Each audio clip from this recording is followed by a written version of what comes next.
बिस्मिल्लाहिर्रहमानिर्रहीम, अस्सलाम वालेकुम नाज़रीन और गुड मॉर्निंग पाकिस्तान। आप देख रहे हैं सच सवेरा। मैं हूं आपकी मेज़बान महविश चौधरी। उम्मीद करते हैं आप सब लोग खैरियत से होंगे। खूबसूरत दिन का आगाज़ हो चुका होगा। रोज़ आपसे कहते हैं कि अगर आप अपने दिन की रूटीन जो है वो मज़ीद खूबसूरत करना चाहते हैं, अपनी रूह को सुकून में देखना चाहते हैं, हकीकी खुशी जो है उसे महसूस करना चाहते हैं, तो बहुत ज़्यादा ज़रूरी है कि दिन का आगाज़ ज़िक्र इलाही से हो, कलाम इलाही से, अल्लाह पाक के बाबरकत नाम से हो, नमाज से हो, अल्लाह पाक का शुक्र अदा करने से हो।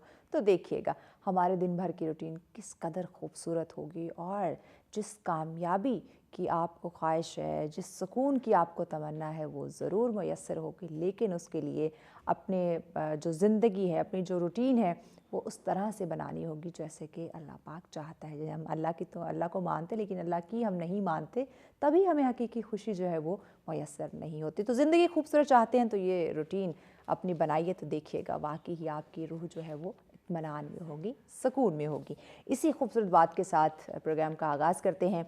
हमेशा की तरह बहुत ही अहम, बहुत ही खूबसूरत टॉपिक्स लेकर आते हैं, ऐसे मौज़ूआत जिनके बारे में यकीनन जिन पे डिस्कशन की हमें ज़रूरत होती है।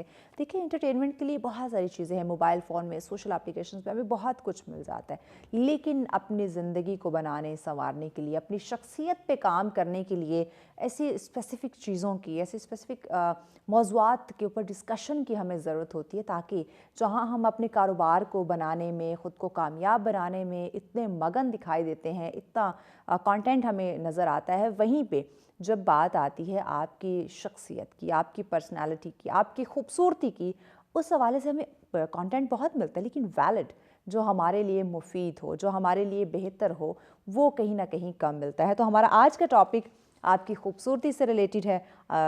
देखते हैं, मौसम चेंज हो रहा है, तो ये जब मौसम बदलता है, इस बदलाव के साथ बहुत सारी चीज़ें हमारे जो हमारा लाइफस्टाइल भी चेंज होना शुरू हो जाता है। तो इस हवाले से जैसे ही मौसम बदले तो हमारी जो स्किन है, हमारा जो फेस है, हमारा जो चेहरा है, उसकी देखभाल कैसे मुमकिन हो सकती है, क्योंकि कहीं ना कहीं अपनी डाइट में, अपनी जो डेली रूटीन केयर है उसमें कहीं ना कहीं लापरवाह हो जाते हैं, या उस तरह मुकम्मल अपनी केयर कर नहीं पाते, तो फिर हमें कुछ स्किन से रिलेटेड इश्यूज भी फेस करने पड़ जाते हैं। तो उसी पे आज हम जो है वो डिस्कशन करेंगे कि इस बदलते मौसम के साथ अगर स्किन के कोई इश्यूज़ आ रहे हैं, फेस के रिलेटेड कोई मसाइल आ रहे हैं, तो कैसे उनका हल निकाला जाए, या कैसे देखभाल जो है वो यकीनी बनाई जा सकती है। इस पर डिस्कशन के लिए ब्यूटी एक्सपर्ट हमारे साथ तशरीफ़ फरमाया जी, समीरा राजा हमारे साथ है। अस्सलाम वालेकुम जी, वालेकुम कैसी सलाम। हैं आप? बिल्कुल ठीक-ठाक। बहुत आप शुक्रिया कैसे हैं? समीरा साहिबा, वक्त दिया आपने। Thank you. अहम टॉपिक है, खूबसूरती के हवाले से है, सब खूबसूरत दिखना चाहते हैं, अपनी स्किन फेस की हम बात करते हैं।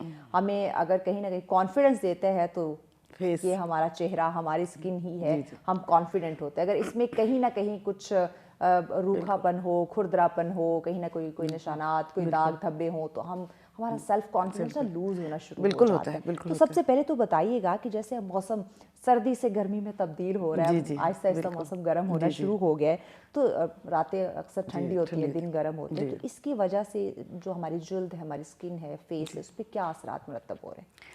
देखिए मौसम के चेंज होने से हमारी स्किन पर वाक़ई बहुत ज़्यादा हमारे असर होता है, क्योंकि आपको टाइम पता नहीं होता ना, जैसे ही शाम होती है फ़ौरन ठंड शुरू हो जाती है, दिन का टाइम होता है बहुत धूप होती है। तो सबसे पहले ये कि इसको अपनी स्किन को क्योर करना चाहिए। जब आप धूप में निकल रहे हैं तो सन ब्लॉक ज़रूर यूज़ करें, क्योंकि हमारा आजकल का जो माहौल है, जो डस्ट इतनी ज़्यादा, पोल्यूशन इतनी ज़्यादा है, तो उसके लिए बहुत ज़्यादा ज़रूरी है कि आप अपने ज़रूर इस चीज़ का ख्याल करें। फिर जैसे ही शाम हो जाती है और उसके बाद फिर आप अपने चेहरे को क्लींजिंग आप थोड़ी सी कर लें। आप उस अपने फेस को क्लीन ज़रूर करें, और क्लींजिंग मिल्क बहुत अच्छे अच्छे आ रहे ऐसे हैं, ही। उसे करें। ग्लिसरीन के सोप मिलते हैं, वो सबसे बड़ी बात है। ग्लिसरीन सोप मैं सबको रिकमेंड करूँगी कि सर्दी के मौसम में ज़रूर यूज़ करें, जो आपकी ड्राइनेस को ख़त्म करती है, जी। क्योंकि शाम का होता है टाइम।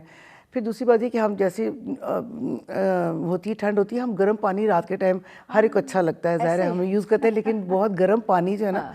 वो नहीं यूज़ करना चाहिए, अच्छा, ये नहीं फेस यूज़ जब आप करें। वॉश करें, नीम ज़्यादा गर्म गर्म पानी, पानी ना नीम हो? गर्म पानी से, ठीक। नीम गर्म पानी से आप करें। लेकिन अच्छा, अगर गर्म पानी से मोस्टली लोग वॉश करते भी जी, हैं, कहीं ना जी, कहीं जी, हमसे भी लापरवाही हो जी, जाती जी, है, जी, जी। तो उसके क्या नुकसान उससे कर सकता है? नुकसान ये होता है कि सबसे आपके रिंकल्स आएंगे, अच्छा, रिंकल्स। ड्राइनेस बढ़ेगी। ओके। क्योंकि और वैसे तो हमें सबसे पहले तो ये भी देखना चाहिए कि मेडिकली कुछ भी थोड़ा सा हमें रखना चाहिए कि अगर कोई स्पेशली लोग मेडिसिन यूज़ कर रहे हैं तो उसके साथ भी होता है कि हमारे जिस्म से पानी खुश्क हो जाता है ना। हमारी स्किन की जो ऊपर वाली लेयर होती है उसके नीचे हमारे पानी होता है, ऑयल ग्लैंड्स होते हैं जिनकी वजह से हमारे अगर ऑयल ग्लैंड्स नहीं आपको ऑयल प्रोड्यूस करें तो हमारी स्किन ड्राई होगी, या पानी हमारी स्किन के नीचे से ख़त्म हो जाता है तो भी हमें पानी की ज़रूरत होती है। ठीक है। तो अब जब हाइड्रेट रखना होता है, और हाइड्रेट करने का सबसे सस्ता और अच्छा और बेहतरीन तरीका, आपको कुछ नहीं करना, आप बाथरूम गए, आपने मुंह धोया और आप एक आध सेकंड के लिए आप रुक जाएं और जितना आपका वेट होगा ना फेस, उसी पे ही आप क्रीम लगा लें। अच्छा, वैसलीन लगाएं। ठीक है। सबसे गीले फेस पे। ठीक है। वो तो हर मैं अगर बहुत ही ज़्यादा सुस्ती हो रही तो बाथरूम में ही रख लें। वही रख ले, अगर आपको कहीं इधर उधर रूम में घूमना फिरना पड़ जाएगा, आप जरा सुस्त हो जाएंगे तो वही सामने रख ले। बिल्कुल, वैसलीन सबसे अच्छी, मैं कहती इससे बेस्ट कुछ नहीं है वैसलीन आपकी। अच्छा, आपने ना सन ब्लॉक का जिक्र किया है। अक्सर ख़वातीन बच्चियाँ जो वर्किंग लेडीज़ हैं या जो स्कूल कॉलेज यूनिवर्सिटी गोइंग बच्चियाँ हैं, वो सुबह एक दफ़ा सन ब्लॉक लगा लेती है और उन्हें लगता है कि पूरा दिन अब बस उनका जो फेस, उनकी जो स्किन है वो महफूज है, प्रोटेक्ट रहेगी। क्या ये एक बेहतर तरीका है या उसको रिपीट करना पड़ता है? बिल्कुल नहीं, आप दिन में आप जिस वक्त आप तो रहे धूप में जब तक रहे, इवन कि जब आप चूल्हे के आगे काम कर रहे हैं, घर में है तो आप सन ब्लॉक लगाएं। हाँ। जब चूल्हे के आगे काम करें, क्योंकि उसकी हीट इतनी ज़्यादा होती है, हम लोग काम कर रहे होते हैं, ज़ाहिर काफ़ी देर में चूल्हे के आगे रहना पड़ता है, तो उसके साथ भी आप सन ब्लॉक यूज़ करें। जैसे आपने खत्म किया, रेकमेंड किया जाता है कि हम स्टूडियो में बैठे हैं तो इन लाइट से भी अपने फेस को प्रोटेक्ट करना है तो सन ब्लॉक लगाना है, सिर्फ ये नहीं कि धूप में जा रहे हैं। जी, बिल्कुल ऐसा ही है। बिल्कुल नहीं, आप बिल्कुल इसको यूज़ करें। लेकिन आप देखेंगे कि जब आपने मुँह धोया और आपने गीले फेस पे आपने, और कोकोनट ऑयल सबसे बेहतरीन है, कोकोनट ऑयल को आप यूज़ करें गीले फेस पे, हाथों पे भी यूज़ करें और फेस पे भी, और वो जो मॉइस्चर आपके फेस पर बनेगा पूरा दिन नहीं जाएगा। That's great. अच्छा, ये तो जिनकी ड्राई स्किन है उनके लिए तो ये एक अच्छा, ये मुफीद एक टोटका है, एक ये काम है। लेकिन जिनकी अब ऑयली स्किन है, विंटर में भी बहुत ऑयली होती है, फिर समर में भी बहुत ऑयली, तो वो फिर क्या करें? मैं तो कहती हूँ जिनकी ऑयली स्किन है ना, वो लकी लोग हैं। अच्छा, बिल्कुल लकी, इसलिए कि उनके रिंकल्स नहीं आते बहुत देर से, बहुत वो तो जाम बड़े उकताहट का शिकार हो रहे थे कि इतना ऑयल आ रहा है, कुछ भी लगाएं थोड़ी देर बाद ऑयली हो जाती है। यानी कि वो लकी हैं भाई, लकी हैं, बिल्कुल लकी हैं। उनके फेस पे ज़्यादा इनको रिंकल्स का सबसे बड़ा, आपको तो हमारी आजकल तो बच्चियाँ आप देखिए ड्राई होने की वजह से रिंकल्स आ रही है, क्योंकि बच्चियाँ भी कुछ यूज़ नहीं कर रही हैं, लापरवाही यूनिवर्सिटियों में बिजी हैं तो बस कर रही हैं, लेकिन ये कि थोड़ा ख्याल करना चाहिए। और ऑयली वाले बस ये कि रूटीन केयर नहीं है। हाँ, रूटीन केयर नहीं है। आप, मैं किसी उनको केमिकली कोई चीज़ नहीं उनको बोलूँगी कि घर पे करें, क्योंकि नहीं कर सकते। आप सिर्फ उनको जो है जौ का आटा ले लें, ठीक है, उसको थोड़ा सा पानी में पेस्ट बना लें और उसके साथ फेस ऑयली होम पर ही रहें। अब आप देखिए, मुझे लग रहा है कि अब ऐसा वक्त आ रहा है ना जाए जैसे, हालांकि मैं खुद ब्यूटिशियन हूँ, हम केमिकल के साथ काम करते हैं, लेकिन हम केमिकल भी उस वक्त हम बहुत ख्याल से प्रोडक्ट खरीदते, हम हर चीज़ नहीं खरीदते, मतलब कुछ भी, क्योंकि देखिए जितनी आप सस्ती चीज़ लेंगी वो तो उन्होंने फौरी तौर पर, लाइक जैसे कुछ क्रीम्स हमारे साइड एरियाज़ में यूज़ करते हैं, सस्ती क्रीम्स ले लेते हैं, उनके अंदर ब्लीचिंग इफेक्ट होता है, ठीक है, वो आपके स्किन को और नुकसान देते हैं। आप थोड़ी महंगी ले लें अगर आपने लेनी ही है, थोड़ी क्लीन, उसमें लॉरियल पर चली जाएं या बहुत सारी और चीज़। आप डर्माटोलॉजिस्ट से आप कंसर्न करें, जो आपकी स्किन से मुताल्लिक आपको बताएंगे। जो मैंने आपको बताया कि अगर मॉइस्चर उन्होंने फेस को करना है तो गीले फेस पे आप वैसलीन लगा लें, कोकोनट ऑयल लगा लें, आप इससे डर्माटोलॉजिस्ट को जाने की जरूरत ही नहीं है। आप कहेंगे कि मेरी सारा दिन से मेरी इतनी मजे की, आपको फील होगा, खुद फील होता है। क्या बात है, ये तो आसान टोटका भी घर में रह के आप अपनी स्किन की केयर कर सकते हैं। सैलून की बात करें, वहाँ ये हम खवातीन का एक माइंडसेट भी बना हुआ है, हम एशियन का गोरी स्किन का हमें बड़ा शौक है, जिसके आपने जिक्र भी किया कि हम सस्ती जो फार्मूला क्रीम्स का इस्तेमाल कर लेते हैं प्रोडक्ट का। सैलून में भी जाते हैं, वहाँ पे कुछ फेशियल्स से पहले जो है ब्लीचिंग का एक बड़ा रिवाज है, तो ये स्किन को डैमेज नहीं करता? देखिए, ब्लीचिंग के लिए भी इसीलिए सैलून्स में जाना बड़ा ज़रूरी होता है एक्सपर्ट्स के पास, क्योंकि मैंने अक्सर देखा है कि खिलाड़ी में फ़र्क होता है जी। हाँ। क्योंकि देखिए उनकी जो मिक्सिंग है ना वो बड़ी ज़्यादा अहम है। अब हमें जब हम किसी को ब्लीच करते हैं हम उसका फेस देख लेते हैं कि इसको क्या क्या जरूरत है। अच्छा। समटाइम उसके अंदर हम चीज़ें मिक्स कर लेते अच्छा, हैं। आप हर फेस पे ब्लीच अप्लाई करते हैं नहीं या नहीं, ज़रूरी नहीं है, ज़रूर, क्योंकि ब्लीच वैसे तो नॉर्मली थोड़ा सा फ्रेश चाहते हैं तो लोग ब्लीच 99% कर ही रहे हैं सब। वही, ठीक क्योंकि है मेजोरिटी जी, जो है वो अप्लाई कर जी रहे जी हैं बिल्कुल करें, ताकि उससे कोई रिजल्ट वो जो भी जी, ऑफिशियल जो भी ट्रीटमेंट दे नुकसान रहे नहीं हैं है, उसका लेकिन रिजल्ट आए। उसके साथ देखिए उसमें कुछ चीज़ें यूज़ होती हैं। अच्छा। आप थोड़ा सा मॉइस्चर उसमें डाल लें, ठीक है। ठीक है, लोशन डाल यानी लें, स्किन प्रोटेक्शन शाइनर आप के लिए डाल लें, कुछ ऐड बिल्कुल करते हैं विटामिन ई के कैप्सूल्स डाल लें, थोड़ी सी ग्लिसरीन ज़रा सी डाल लें, ब्लीच वो के ब्लीच अंदर। लगा लें तो अच्छा। आपके फेस को नुकसान नहीं ज़बरदस्त। देगी। लेकिन क्योंकि वॉल्यूम भी आपको उसकी भी मेजरमेंट बड़ी ज़्यादा ज़रूरी है। थोड़ा सा वॉल्यूम ज़्यादा हुआ नहीं आपकी स्किन को बर्न कर देगा। तो इसलिए घर में हम मना करते हैं कि अब घर पे खुद ना से आप करें, खुद से ब्लीच ना ना करें। करें जो आपको बिल्कुल, सस्ते लेकिन साशे मिल आजकल तो जाते मुझे हैं लग या रहा है वो। हर बंदा इतना हाँ एक्सपर्ट हुआ है कि भाई, वो यूट्यूब से देखते हैं और उन्हें लगता है कि हम देखते हैं, एक्सपर्ट, हम बिल्कुल। क्यों सैलून पे हाँ, जाएं, क्यों बिल्कुल। हज़ारों खर्च करें, वो चीज़ें घर ले आते हैं जो एक सर्विस पे देने हैं जी, वो हम महीना अप्लाई जी। कर लेंगे। लेकिन इसके लिए भी बड़ी नॉलेज की ज़रूरत है। अगर आप यूट्यूब पर देखिए, मुझे 35 इयर्स हो गए काम करते हुए, माशाल्लाह। ठीक है, लेकिन अभी भी मैं कभी यूट्यूब पे हमारी भी नज़र से गुजरती हैं ये चीज़ें। हमारा तो है ही ताल्लुक काम मोबाइल ही के है, साथ, काम के सोशल, साथ, हाँ, सोशल सोशल के साथ मीडिया काम से, है। और ये बिल्कुल। बड़ी अच्छी बुक है, मैं समझती हूँ। जो मोबाइल है, अगर आपको बुक की तरह आप उसको समझते हैं तो ये बहुत अच्छी सब बुक है। प्रोडक्टिव बड़ा ज़्यादा चीज़ों की जनरल तरफ, नॉलेज है, हाँ। लेकिन मुझे कभी समझ नहीं आई। आप यकीन करें, मुझे कभी समझ नहीं आई कि जो हाँ। ये कह रहे हैं क्या मैं अप्लाई करूं। क्लाइंट पर नहीं कर सकते आप। एक्सपेरिमेंट। बिल्कुल, अगर आपने करना है पहले घर पे आप उसको देखें, आप उसको करें। हालांकि हमें हर चीज़ का नॉलेज है। हमें तो अब लाइक कुछ शेड्स हमें लोग पूछते हैं जी ये वाला शेड, तो मैं कहती हूँ मुझे नंबर बता दें, नंबर से मैं अंदाज़ा हो जाता है कि कौन सा शेड क्या है। बात है। यानी हमें इतना ज़्यादा आइडिया हो गया, उसके बावजूद तजुर्बा बोलता है ना भी आपका। बिल्कुल हम कभी यूट्यूब से देखे मैं कभी ट्राई नहीं किया, आज तक नहीं ट्राई किया। अच्छा, कुछ ऐसे सैलून है जो, वही बात, एक तो होता है आपका सालों का एक्सपीरियंस होता है, आप मुकम्मल पढ़ के आते हैं। देखिए, फेस स्किन के साथ आपने छेड़छाड़ करनी है तो ये एक मुकम्मल सब्जेक्ट है, मुकम्मल से बड़ी ज़्यादा ज़रूरी है, पढ़ना ज़रूरी है कि बिल्कुल। इसकी जो स्किन है वो कैसी है, सेंसिटिव है, नॉर्मल है, नॉर्मल या इस पे मैं क्या अप्लाई कर सकती हूँ, किस तरह बिल्कुल, के प्रोडक्ट। बिल्कुल ऐसे ही क्या है। अब जो हमारी बच्चियाँ आ रही हैं जो धड़ाधड़, क्योंकि मैं देख रही हूँ सैलून की बहुत ज़्यादा ओपनिंग हो रही है, जी जी मुझे बिल्कुल हर दूसरा बंदा जो ऐसा है ही वो इस तरफ आ रहा है, क्यों? ये बड़ा अच्छा बिजनेस बिजनेस है। क्योंकि खवातीन का रुझान बहुत ज्यादा अपनी ब्यूटी की तरफ ले, बड़ी कॉन्शियस है, तो हर दूसरा बंदा जो है वो सैलून हाँ, ओपनिंग ऐसे की ही तरफ है। ऐसे ही तो क्या अब जो बच्चियां आ रही है वो प्रॉपर ट्रेन है या वही गूगल और यूट्यूब पे देख के और छोटे मोटे सेशंस लेके अपने सैलून ओपन करके बात आगे एक्सपेरिमेंट्स के ऊपर एक्सपेरिमेंट कर रही हैं? बिल्कुल नहीं, ये मैं बच्चियों को सबसे पहले बात करती हूँ। मैं एक्चुअली नेप्टे की टीचर भी हूँ, नेशनल वोकेशनल ट्रेनिंग इंस्टीट्यूट से ब्यूटिशियंस को मैं पढ़ाती हूँ। और वहाँ पर अब देखिए हमारी गवर्नमेंट ने हमें इतना अच्छा प्लेटफॉर्म दिया है बच्चियों को फ्री ऑफ कॉस्ट सीखने का। ये उन बच्चियों के लिए है जो डिजर्विंग बच्चियाँ हैं, ताकि वो सीख के अपना रोजगार कर सकती हैं। लेकिन भरमार मेरा नहीं ख्याल कि हर एक को सैलून ओपन नहीं करना चाहिए। जब मैंने स्टार्ट किया था, सीखा था समय से आपने भी देखा होगा, क्योंकि आप तो एक्सपर्ट है इस फील्ड के, आपके पास लोग आते हैं, आपकी नज़र है अपनी फील्ड के ऊपर और हमारी नज़रों से भी गुजरते रहते हैं, वो लोग जिनका दूर दूर से इस बिजनेस के साथ कोई वास्ता, कोई ताल्लुक ही नहीं है, जिन्होंने कोई कभी ट्रेनिंग, कोई सब्जेक्ट ही नहीं पढ़ा ब्यूटी का, वो भी सैलून खोल के बैठे। असल में मैं तो हैरान होती हूँ कि ब्यूटिशियन तो चलो उन्होंने कुछ तो नॉलेज है और वो कहती है हमने सैलून खोलना, मुझे समझ आती है। हमें तो कुछ ऐसे लोग भी मिलते हैं जिनका कुछ वास्ता ही नहीं है मेल का, वो मर्द है, वो कहते हैं मैम हमें आप गाइड करें, हम सैलून बनाना चाहते हैं। तो मैं सबसे पहले हंसती, मैं कहती हूँ आपके साथ किसने दुश्मनी की है? किसने आपको ये सलाह, ये मशवरा दिया है कि आप जाके सैलून बनाएं? हाँ, आपने खुद काम करना है। कह रहे हैं मैं तो ज़ाहिर लेडीज़ पे नहीं कर सकते। मैंने कहा आपकी मिसेस करेंगी? कहते हैं नहीं। मैंने कहा तो आप क्या एम्प्लॉइज पे रख के आप सैलून चलाएंगे? मैंने कहा ऐसा नहीं हो सकता, नहीं हो, जब तक ऑनर खुद एक्सपर्ट नहीं होगा वो काम नहीं करवा सकता। क्योंकि देखिए मेरा अपना सैलून है, मैं सिंसियरली वहाँ काम करूँगी क्योंकि मुझे नाम चाहिए, मुझे फेम चाहिए, मुझे लोगों का, मुझे क्लाइंट चाहिए। क्योंकि आप एक दफ़ा गलत काम करेंगे दोबारा क्लाइंट आपके पास नहीं आएगा। एक दफ़ा करा के चला तो जाएगा लेकिन आएगा नहीं। तो इसके लिए हम बहुत ध्यान से, और अगर मैं कहीं जॉब कर रही हूँ तो मेरी तो भले किसी का कुछ भी हो जाए, मुझे क्या ज़रूरत है? मुझे तो मंथली एक फिक्स पैकेज है, तो मैंने कहा इससे ऐसी गलती ना करें आप। लेकिन आप सोचें, यानी कि ऐसे ऐसे लोग भी हैं जो सैलून, वो समझते हैं कि वाकई बिजनेस का ये वो है, आसान नहीं है किसी की जेब से पैसा निकालना। क्योंकि आप देखिए ऐसे इंसान की खूबसूरती को आप उसके साथ छेड़छाड़ करेंगे तो यकीनन बिल्कुल, और बहुत बड़ी जिम्मेदारी भी आती है। नॉलेज चाहिए, बहुत नॉलेज चाहिए आपको। स्किन, अब जैसे हम लाइक फेशियल्स करते हैं लोग, क्या हम उनके स्किन को, फेस को हाथ लगाते हैं, हमें समझ आ जाती है फेस की, हाथ लगाते से ही हमें समझ आ जाती है कि ये खुद भी अंदर से क्या है।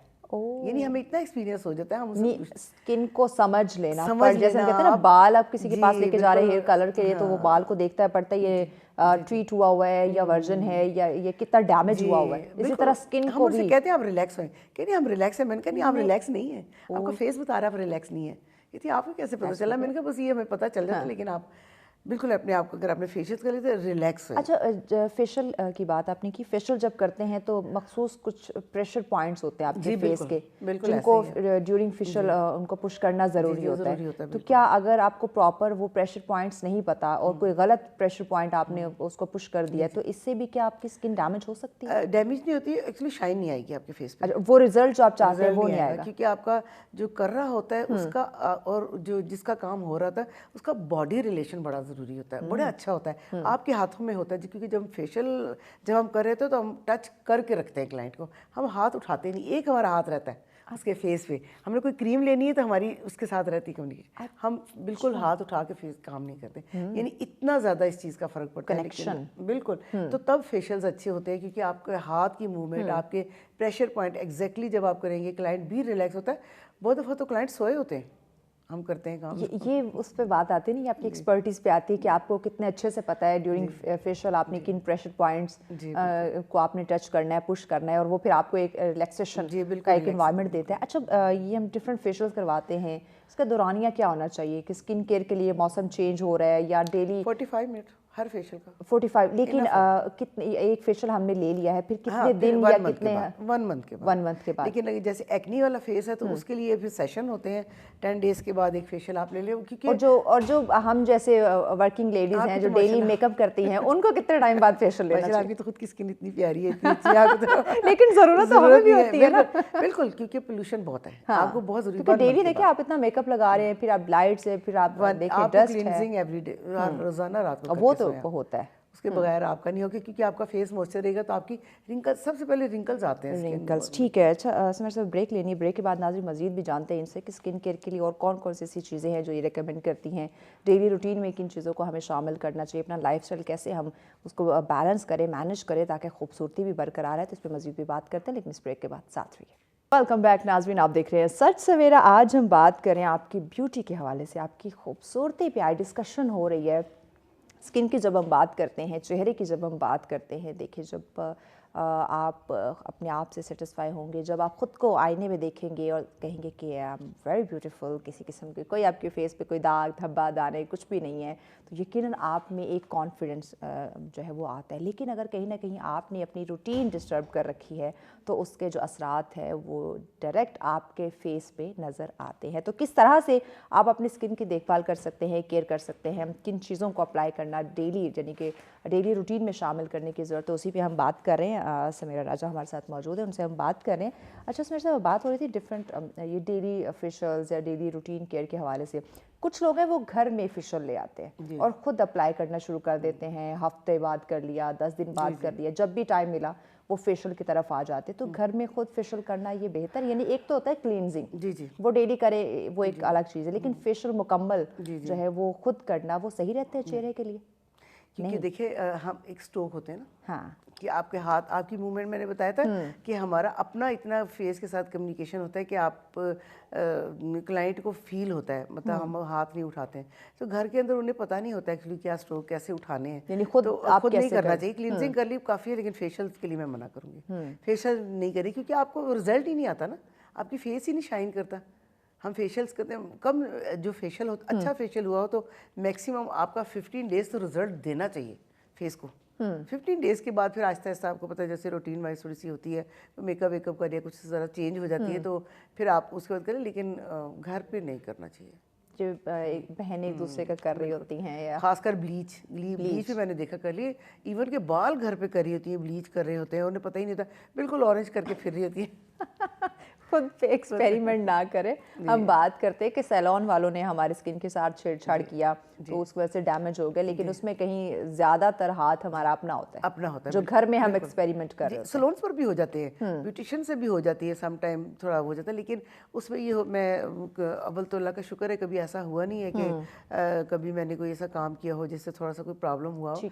अगर कुछ ऐसा हो लाइक जैसे फेस वैक्स हम करते हैं या फेशियल्स करते हैं या ब्लैक हेड हम रिमूव करते हैं, जो भी कहते हैं, तो मैं उनको मना करती कि कोई भी आपको प्रॉब्लम हो जाए ना, आपने खुद कुछ नहीं करना, आपने सिर्फ मुझे कॉल करनी है कि मुझे ये हो रहा है। अच्छी क्योंकि हमें उससे रिलेटेड हर चीज़ पता पता होती होता है है कि ये कि क्यों अब हुआ। इसको ये हो गया, हमने क्या करना है, हमने रखी होती हैं चीज़ें, ठीक है, क्रीम्स ही होती हैं, ठीक बेशक है। अगर वो नहीं आ सकती तो हम उनको वैसे बता देते हैं कि आप ये ले लें, लेकिन आपने खुद कुछ नहीं करना, क्योंकि उस सबसे खारिश शुरू कर देती हैं। फिर हम उनको मना करते हैं कि आपने खारिश नहीं करनी हाथ से, क्योंकि ज़ाहिर जर्म्स होते हैं जर्म्स होते हैं, और आपके अपने पोर्स आपके भी पोर्स ओपन ओपन होते होते हैं। हैं, तो वो हम उनको मना तो करते हैं, लेकिन फिर भी कहीं ना कहीं वो लापरवाही हो जाती है, लेकिन हो जाती चेहरे है, के हवाले से लापरवाही मैं कहती हूँ कि कभी नहीं करनी चाहिए, जी। क्योंकि ये आपको ना कॉन्फिडेंस बिल्कुल देता है, ये confidence आपका देता है। हौसला बुलंद करता है, बिल्कुल सही और कह इसके साथ तो कभी भी छेड़खानी नहीं करनी चाहिए। अच्छा, आजकल एक बड़ी कॉमन चीज़ और है पिगमेंटेशन, जी। ये बहुत आ रहा है, इसकी क्या पीछे वजह है? एक तो हम अपनी डाइट की बात करते हैं, दूसरा ये हमारी जो डाइट, रूटीन सब केयर क्या है? डाइट ही। मैंने दूसरी बात ये कि और थोड़ा सा इन लोगों में जो मैंने देखा इतने अरसे में, कि जो हमारे पहाड़ी इलाकों से बच्चियां ताल्लुक है ना जिनका, उनकी होती है ज़्यादा, मैंने देखा पहाड़ी पिगमेंटेशन। हाँ, क्योंकि आप देखेंगे जितने मरी से, कश्मीर से, इन साइड एरियो से जो बच्चियां हैं ना, उनकी पिगमेंटेशन होती है। वजह ये शायद मुझे लगता है कि वहाँ पे कुछ मौसम नहीं, मुझे लगता है दरख्त कुछ ऐसे हैं शायद कुछ, क्योंकि फ़र्क पड़ता है, या तो खुराक का भी होता है, क्योंकि वो तभी होता है जब आपकी अपनी अंदर कमी होती है, खाने पीने इंटरनली कोई इंटरनली इशू, होती है। हाँ। हमें भी आती हैं, हमें हो गई है, छाइयाँ हैं, तो आप बताएं हम क्या करें। तो मैं सबसे पहले कहती हूँ आप आयरन ले, आयरन की कमी से, क्योंकि वहाँ पर भी बच्चियाँ, हालांकि खालस चीज़ें होती हैं, उनके घर की होती हैं, लेकिन वहाँ भी मुझे लगता है लापरवाही करती, खाती पीती उस तरह नहीं है बच्चियाँ जिस तरह उन्हें खाना चाहिए। लेकिन हमारे शहर के लोग, थोड़ी अवेयरनेस उनको ज़्यादा है, उन्हें पता होता है कि ये हमने करना है, ये नहीं करना, वो तो बस नहीं कर रहे, नहीं ध्यान दे अच्छा, रहे, तो ये जब देखते हैं मोस्टली कि हमारे फेस पे कोई दाग धब्बे, एक्ने के निशानात है, या ये पिगमेंटेशन की हम बात करें, फार्मोला क्रीम्स की तरफ आ जाती है। हाँ, असल में मैं जिनको पिंपल्स होते हैं ना, उनके लिए मैं सबसे पहले उनको मना कर दूँ कि उनको दबाना नहीं है, आपने निकालना नहीं है, क्योंकि चले जाए सलोन, डॉक्टर से के पास ही चले जाएं, आप खुद कुछ ना करें, क्योंकि उसमें होता है कई बच्चियों को आदत होती है पिंपल्स को बर्स्ट करने की, ठीक है, वो उसको पकने ही नहीं देती, या तो पक गया, येलो हो गया, फिर निकाल दिया, खत्म हो गया, फिर वो जल्दी हील हो जाता है। लेकिन आप रेड हुआ उसको दबाती रहती है, उसमें क्या होता है कि पानी निकलता रहता है, वो स्किन में किसी जगह और निकला तो निकल आएगा आपको तो। अच्छा, हाँ, ये निकल आते आपके अपने नेल्स के अंदर जरासीम, जितने मर्जी आप हाथ धो लें, जितने मर्जी के, लेकिन नेल्स के अंदर आपके जरासीम रहते ही रहते हैं। और वो आपने किया और उससे उसके अंदर चला गया, आपने देखा ब्लैक दाग हो जाते हैं बच्चियों के, उसी वजह से कि आपके नाखूनों के अंदर नीचे जरासीम होते हैं, जो आपके फिर उसके जरा सी स्किन फटी, जरासीम अंदर गया और उसे काला दाग कर दिया। इसलिए इनको नहीं करना चाहिए, छेड़ना नहीं चाहिए, आप रहने दें, डॉक्टर के पास ही चले जाएं। फिर उसका अगर बच्ची को बहुत ज़्यादा हो रहे हैं तो खून की कमी, खून की खराबी, क्योंकि मैंने देखा है सुमेर साहबा कि ऐसी बच्चियां जो अनमैरिड हैं, अभी उनकी शादी नहीं हुई, लेकिन अभी से उनके फेस पे पिगमेंटेशन है, कुछ ऐसे निशानात जो हैं वो देखने को मिल रहे हैं। बिल्कुल, मैंने तो ज़्यादा पिंपल्स ही देखे हैं, पिगमेंटेशन कम ही देखी है। पिगमेंटेशन मैंने उनमें देखी है जो शादीशुदा है, मेरे कुछ लिंक पे ऐसी बच्चियां हैं जिनकी अभी शादी नहीं हुई, अनमैरिड है, लेकिन उनके फेस पे मैं सबसे पहले पूछती आप कहाँ से हैं, मैं तो सबसे पहले पूछती आप कहाँ से हैं। अच्छा, मैं जो जिनको जानती हूँ उनका ताल्लुक पंजाब से है। हाँ, शायद कोई फिर कुछ और वजह होगी, लेकिन 90% आप फिर वो देखेंगे ब्लड का खून की कमी या खून की कमी से हो सकता है। फेशियल्स भी काम करते हैं, लेकिन वो मुझे लगता है 60% काम करते हैं, बी ऑनेस्ट। मतलब मैं उस तरह उनको बता रही हूँ, मैं को नहीं आप ये करें, और फेशियल्स भी लें आप, लेकिन उसके लिए अपनी खुराक का ख्याल करें सबसे पहले। अच्छा, आपके पास ऐसी ख़वातीन आती हैं जो ये चाहती हो कि भाई आपने फेशियल और जो भी आप ब्यूटी ट्रीटमेंट देंगी उसी के थ्रू आप मेरे स्किन को, मेरे फेस को आप खूबसूरत बनाएं, इसके जो भी निशानात, दाग धब्बे, जो भी झुर्रियाँ चाहिए इसमें आ रही हैं वो ख़त्म करें, जबकि अपनी डाइट बेहतर नहीं, डाइट बेहतरीन करिए। बिल्कुल, हम कहते हैं नहीं हो सकता। हाँ, मैं तो मना करती हूँ, कहती हूँ नहीं ये, क्योंकि पॉसिबल नहीं है ना। एक आपके इंटरनली प्रॉब्लम की वजह से आपके छाइयाँ आ गई, तो ऊपर क्रीम लगाने से क्या होगा, मतलब वो तो आपके पेट के अंदर नहीं जा रही ना कोई भी चीज़। आप विटामिन सी सबसे, मैं तो नॉर्मली भी हर लड़की को विटामिन सी ले, कुछ नहीं तो पानी में डालने वाली आप टैबलेट मिलती है, वो तो आसान है, नहीं खाई जा रही, पानी में डाल के थोड़ी देर रख ले, आप पी लें आप, वो सबसे इम्यून सिस्टम उसके साथ बेहतर होता है। विटामिन सी बहुत ज़रूरी है स्किन के लिए। Very good. स्किन अगर खूबसूरत रखना चाहते हैं फिर तो यकीनन बहुत ज़्यादा ज़रूरी है। अच्छा, कैसे, एक तो हम देखते हैं डिफरेंट टीवी कमर्शियल्स हम देखते हैं, सोशल मीडिया पे भरमार है डिफरेंट ये प्रोडक्ट्स के हवाले से, तो जो हमें लगता है कि इसके ज़्यादा आ रहे कमर्शियल वो हम खरीद के अपने ऊपर अप्लाई करना शुरू कर देते हैं। तो कितना ज़रूरी है कि पहले हम अपनी स्किन चेक करवा लें, जी, जी, उसके बिल्कुल। अकॉर्डिंग अगर हम कोई प्रोडक्ट लगा रहे हैं, बिल्कुल, कोई डे क्रीम है, नाइट है या सन ब्लॉक है, वो अपनी जिल्द के अकॉर्डिंग हो, ना कि कोई कमर्शियल आपने देखा वो आप लेके अप्लाई करना हाँ, शुरू कर दें। देखिए आपको डॉक्टर के पास भी जाने की ज़रूरत नहीं है, आप खुद जज कर सकते हैं घर पे। अच्छा, खुद कर खुद सकते कर हैं, सकते कैसे? हैं। सुबह आप जब सुबह सोकर उठें तो आप अपने जब फेस पर हाथ ऐसे फेरेंगे, अगर तो ऑयल है ठीक है। इसका मतलब आपकी स्किन ऑयली है। Alright. अगर आपकी स्किन ड्राई है तो आपको पता चल जाएगा मेरी स्किन ड्राई है। समटाइम नॉर्मल जो स्किन होती है वो कुछ एरियाज में बिल्कुल नॉर्मल होती है, यहाँ से ज़रा थोड़ा सा टी जोन एरिया में ज़रा ऑयली होता है, तो ठीक है, कोई ऐसा मसला नहीं है, वो कुछ ऐसी प्रॉब्लम नहीं है। तो ये तो आप खुद भी जज कर सकते हैं घर पे, आपको नहीं जा सकते डॉक्टर के पास। तो फिर लेकिन ये कम टीवी वाली चीज़ें ना लें।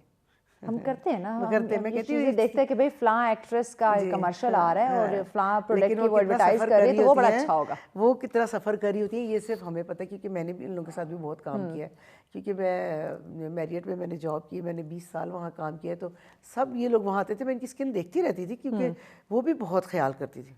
खाने पीने का सबसे ज़्यादा वो जूसेस बहुत लेती थी। देखिए लिक्विड बहुत ज़्यादा ज़रूरी है आपकी स्किन के लिए, जूसेस के अलावा कुछ नहीं। आप तो माल्टे हैं, सस्ते हैं, लें आप पिए। गाजर है, गाजर सस्ती हुई है। और मैं वेजिटेबल्स वेजिटेबल्स फ्रूट्स इतना कुछ है। देखिए बहुत सारे फ्रूट्स हैं, सबका आपका दिल चाहता है, लेकिन मुझे लगता है कि जिस मौसम की जो चीज़ सस्ती होती है ना उसको खूब खाएं फिर। क्या बात है। ठीक है, अब गाजर सस्ती है ना तो फिर रोज़ जूस पिए। हाँ, ठीक है, नहीं आप ना लें और कोई ज़रूरी नहीं, लेकिन गाजर के अंदर कितना कुछ है ये आप किसी को मालूम नहीं। गाजर ले लें, माल्टे, बस ना लें और कोई फ्रूट, कोई दिल नहीं चाह रहा। बस गाजर खा रहे हैं, माल्टे ले लें, बिल्कुल। खाएं। फिर थोड़ा सा और मौसम चेंज होगा तो एप्पल सस्ता हो जाएगा, फिर एप्पल ही खाएं, मत खाएं सारे फ्रूट। ओके, ठीक है, नहीं मतलब तरबूज का मौसम आता है, तरबूज सस्ता हो जाता है, दबा फिर के खाएं। खाएं, बिल्कुल खाएं। जो बिल्कुल, हमें उस मौसम का बिल्कुल, फल है हाँ, वो दबा के वो खाएं। खाएं। हर होता है सस्ता, ये नहीं कि हर टाइम फ्रूट महंगा ही होता नहीं, है, नहीं, सस्ता भी होता है। आम आ जाते हैं, जैसे कुछ टाइम होता है बीच में काफ़ी आम सस्ते हो जाते हैं, फिर बनाएं, खाएं आप। क्या बात। खाएं, कच्ची पिए साथ उसके, और मिल्क शेक बना के पिए। और बनाना है, सस्ता है, जिस मौसम में खूब खाएं बनाना। अच्छा, आगे रमज़ान भी आ रहा है, चलिए आपने वो मौसम का जिक्र कर दिया आने वाले फल का, जी। तो आगे रमज़ान आ रहा है तो हमने बड़ी फ्राई तली हुई चीज़ें हमने बड़ी खानी है, तो इसका भी स्किन के साथ ताल्लुक है? हाँ, स्किन के साथ ताल्लुक तो है। एक्चुअली हमारे ऑयल आजकल इतने अच्छे नहीं आ रहे हैं उस तरह। ठीक है, हाँ, अगर आपने फिर आपको तली हुई चीज़ें खाने का शौक है तो फिर सरसों का तेल ले लें आप। सरसों का तेल ले लें, कोकोनट ऑयल मिलता है वो ले लें आप, उसमें आप फ्राई करें। लेकिन आम ये जितने भी अच्छे ऑयल हैं, लेकिन बहरहाल ऑयल तो ऑयल है, क्योंकि आप देखें थोड़ी देर के लिए आप चूल्हा जला दें और तवे के ऊपर ऑयल को छोड़ दें, उसके बाद एक जेली बन जाती है वो, तो आपके अंदर वो जाके क्या चेंज हो जाएगा उसका, तब्दील देसी हो घी ले जाता लें है। फिर। अगर नहीं तो दूसरी ये कि देखिए आजकल तो मैं कोई मेरे ख्याल में हो गए 3-4 साल हो गए इस चीज़ को। फ्राई चीज़ें मैं पहले भी नहीं खाती थी, लेकिन अब मैंने क्या कर दिया, हाँ मैं रोटी बना लेती हूँ, खाना अच्छा बना लेती हूँ। ठीक है, और उसके साथ हम ले लेते एक फ्रूट चाट बना लेते हैं। अच्छा। थोड़ी सी फ्रूट चाट, क्योंकि डेली भी 2-3-4 घर के लोग हो, थोड़ी सी फ्रूट चाट में खाना खा लें बस। ठीक है, यानी अपनी रूटीन जो है सेल्फ चेंज करें, अपनी वो चेंज करने की हमें 2 ज़रूरत पकौड़े बना लें, वो दिल चाह रहा है 3 बना लें, लेकिन ये कि बाहर वाले पकौड़े भी ना खाएं, क्योंकि वो भी फ्राई करते हैं। कहते हैं 3 फ्राई के बाद ऑयल ख़त्म कर देना वो चाहिए। तो बार-बार डीप उसी में फ्राई डालते उसको रहते कर हैं, रहे उसी में होते डालते हैं, और हैं, आपको पता है कि वो कौन तो से अपना ऑयल ज़ाया नहीं ऑयल करेंगे। यूज़ कर रहे हैं, ये आपको नहीं पता होता कौन से वाले ऑयल हैं। फिर दूसरी बात ये कि मैं कहती हूँ पाए खाएं। पाए आप देखिए उसके ऊपर एक ऑयल आ जाता है, वो हम फेंक देते हैं, हाँ, वो तरी वही सी जो ऑयल तो आती है आपका उसके ऊपर। कोलेजन है। ओके, वही तो कोलेजन है जो आपकी स्किन को, आपकी स्किन के अंदर से कोलेजन खत्म हो गया तो आपकी स्किन बूढ़ी होना शुरू हो गया, आपकी स्किन ड्राई हो रही है, आपकी स्किन लटक रही है, आपको रिंकल्स आ रहे हैं। पाए खाएं। आजकल तो सर्दी है, मुर्गी के क्यों नहीं खाते पाए, पंजे खाएं। मैं दुबई गई थी अभी कोई थोड़ा ही अर्सा हुआ, मैं वहाँ से वापस आई हूँ। चाइनीज़ शॉप पर मैंने मुर्गी के पंजे सीख में लगे हुए वो रोस्ट हो रहे थे, खा रहे चाइनीज की थे। स्किन देखिए कितनी खूबसूरत होती है। हम नहीं खाते, हाँ, और उनकी हड्डियों के लिए बहुत अच्छे हैं उसके, और वो सस्ते वेजिटेबल्स हैं, बहुत वो खाते हैं, बहुत मिर्च खाएं, मैं मसालों कहती से हूँ, दूर बिल्कुल रहते हैं। नहीं। ज़ाहिर है आजकल महंगाई भी है, लोगों के लिए अफोर्ड करना भी मुश्किल है, तो खाएं, ज़रूर खाएं, पाए खाएं आप, हड्डियों का सूप पिएं।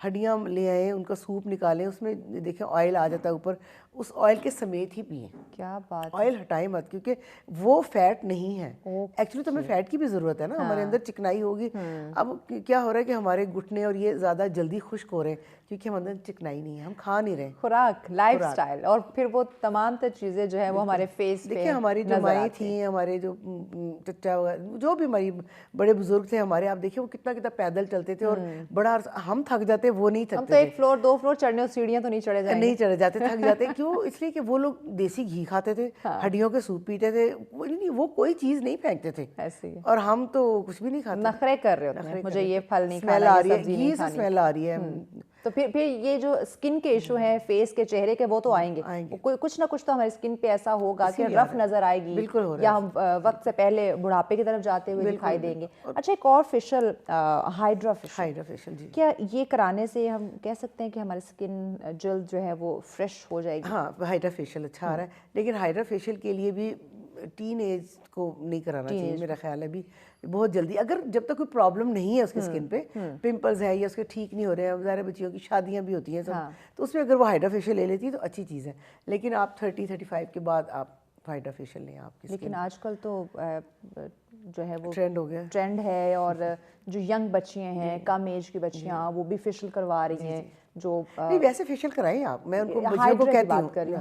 हाइड्रा नहीं, थोड़ा ज़रा लेट करना चाहिए, क्योंकि बहुत यंग एज। वैसे तो मैं तो ऐसी भी बच्चियाँ बहुत देखी हैं कि क्योंकि मैं पढ़ा रही होती हूँ बच्चियों को, तो उन्होंने प्रैक्टिस करनी होती है बच्चियों ने। मैं कहती हूँ आप एक दूसरे का फेशियल करें, आपको पता चले। नहीं मैम, हमें इजाज़त नहीं है फेशियल की। मैंने कहा क्यों, किस चीज़ की इजाज़त नहीं? ब्लीच करा लें। नहीं, मैंने ब्लीच नहीं करानी। ज़रा प्रैक्टिस उनको सिखाना तो होता है, फिर उनको बताना भी होता है आपने कैसे इसकी मिक्सिंग करनी है, सब कुछ। तो उसमें क्या होता है कि नहीं मैम, हमें इजाज़त नहीं है ब्लीच करने की। मैंने कहा क्यों नहीं? कहते बाल निकल आते हैं। मैंने कहा देखिए मुझे 30 ईयर्स हो गए वैसे ब्लीच करते हुए, बहुत ज़्यादा नहीं मैं करती, बेशक 2-4 महीनों में कर ही लेती हूँ एक बार, लेकिन मैंने कहा मेरी तो फिर दाढ़ी होनी चाहिए। अगर उससे बाल आ रहे हैं तो मेरी फिर दाढ़ी होनी चाहिए, या फेशियल से अगर कोई चीज़ ख़राब हो जाती है उससे। वैक्स लोग फेस का भी मना करते हैं कि हम नहीं करानी चाहिए, तो कोई हर्ज नहीं है। अगर किसी के बहुत ही ज़्यादा बाल हैं ज़रूर वैक्स कराएं, अगर लेज़र की नहीं है। मुझे लगता है जो ज़्यादा बाल आ रहे हैं वो हार्मोनल इश्यूज हैं, वो प्रोडक्ट की वजह से नहीं हो सकता, वो भी हो सकता है, इंटरनली इशू होता है। उस पर बड़ा मैं कहती हूँ हर चीज़ का पहले आप, अगर आपको स्किन की भी कोई प्रॉब्लम है तो आप पहले देख लें। आपको मेडिकली तो कोई इशू नहीं है, उसके बाद फिर आप शुरू करें। ताकि आप एक दफा सेटिस्फाई हो जाए कि इंटरनली कोई आपका इशू है, शुगर है बच्चियों को, जी शुगर की मेडिसिन ले रही हैं, कोई ना कोई प्रॉब्लम है उनकी ले रही है, तो ज़ाहिर फिर पानी या तो पिए साथ। अगर आपने फिर हमारे ज़्यादा क्या होता है कि हमने गोली मुंह में डाली, 1 घूंट पानी लिया और हम चले गए।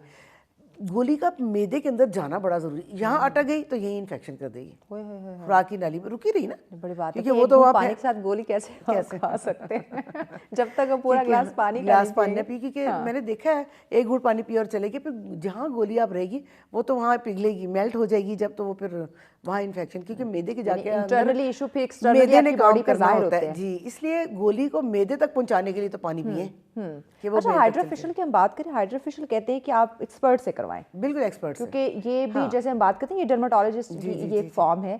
तो आजकल ये भी एक ट्रेंड, हर सैलून ने हाइड्रा मशीन रखी हुई है, क्योंकि इसका जो है एक तो रिजल्ट लोग कह रहे हैं कि अच्छा आता है, फिर इसकी डिमांड बहुत ज़्यादा बढ़ी हुई है। तो हर सैलून पे हाइड्रा मशीन रखना या हाइड्रा फेशियल, ये भी तो अब जो अनाड़ी है, खिलाड़ी नहीं है, जिसे नहीं पता कि मैंने इस मशीन का यूज़ कैसे करना है, किस स्किन पे करना है, कितने टाइम के लिए करना है, वो नहीं करेगा तो यकीनन ना तो वो रिजल्ट आएंगे और ना आप जो स्किन बेहतर करना चाहते हैं वो मज़ीद ख़राब हो सकती है। इस पर बात करते हैं, ब्रेक लेनी है।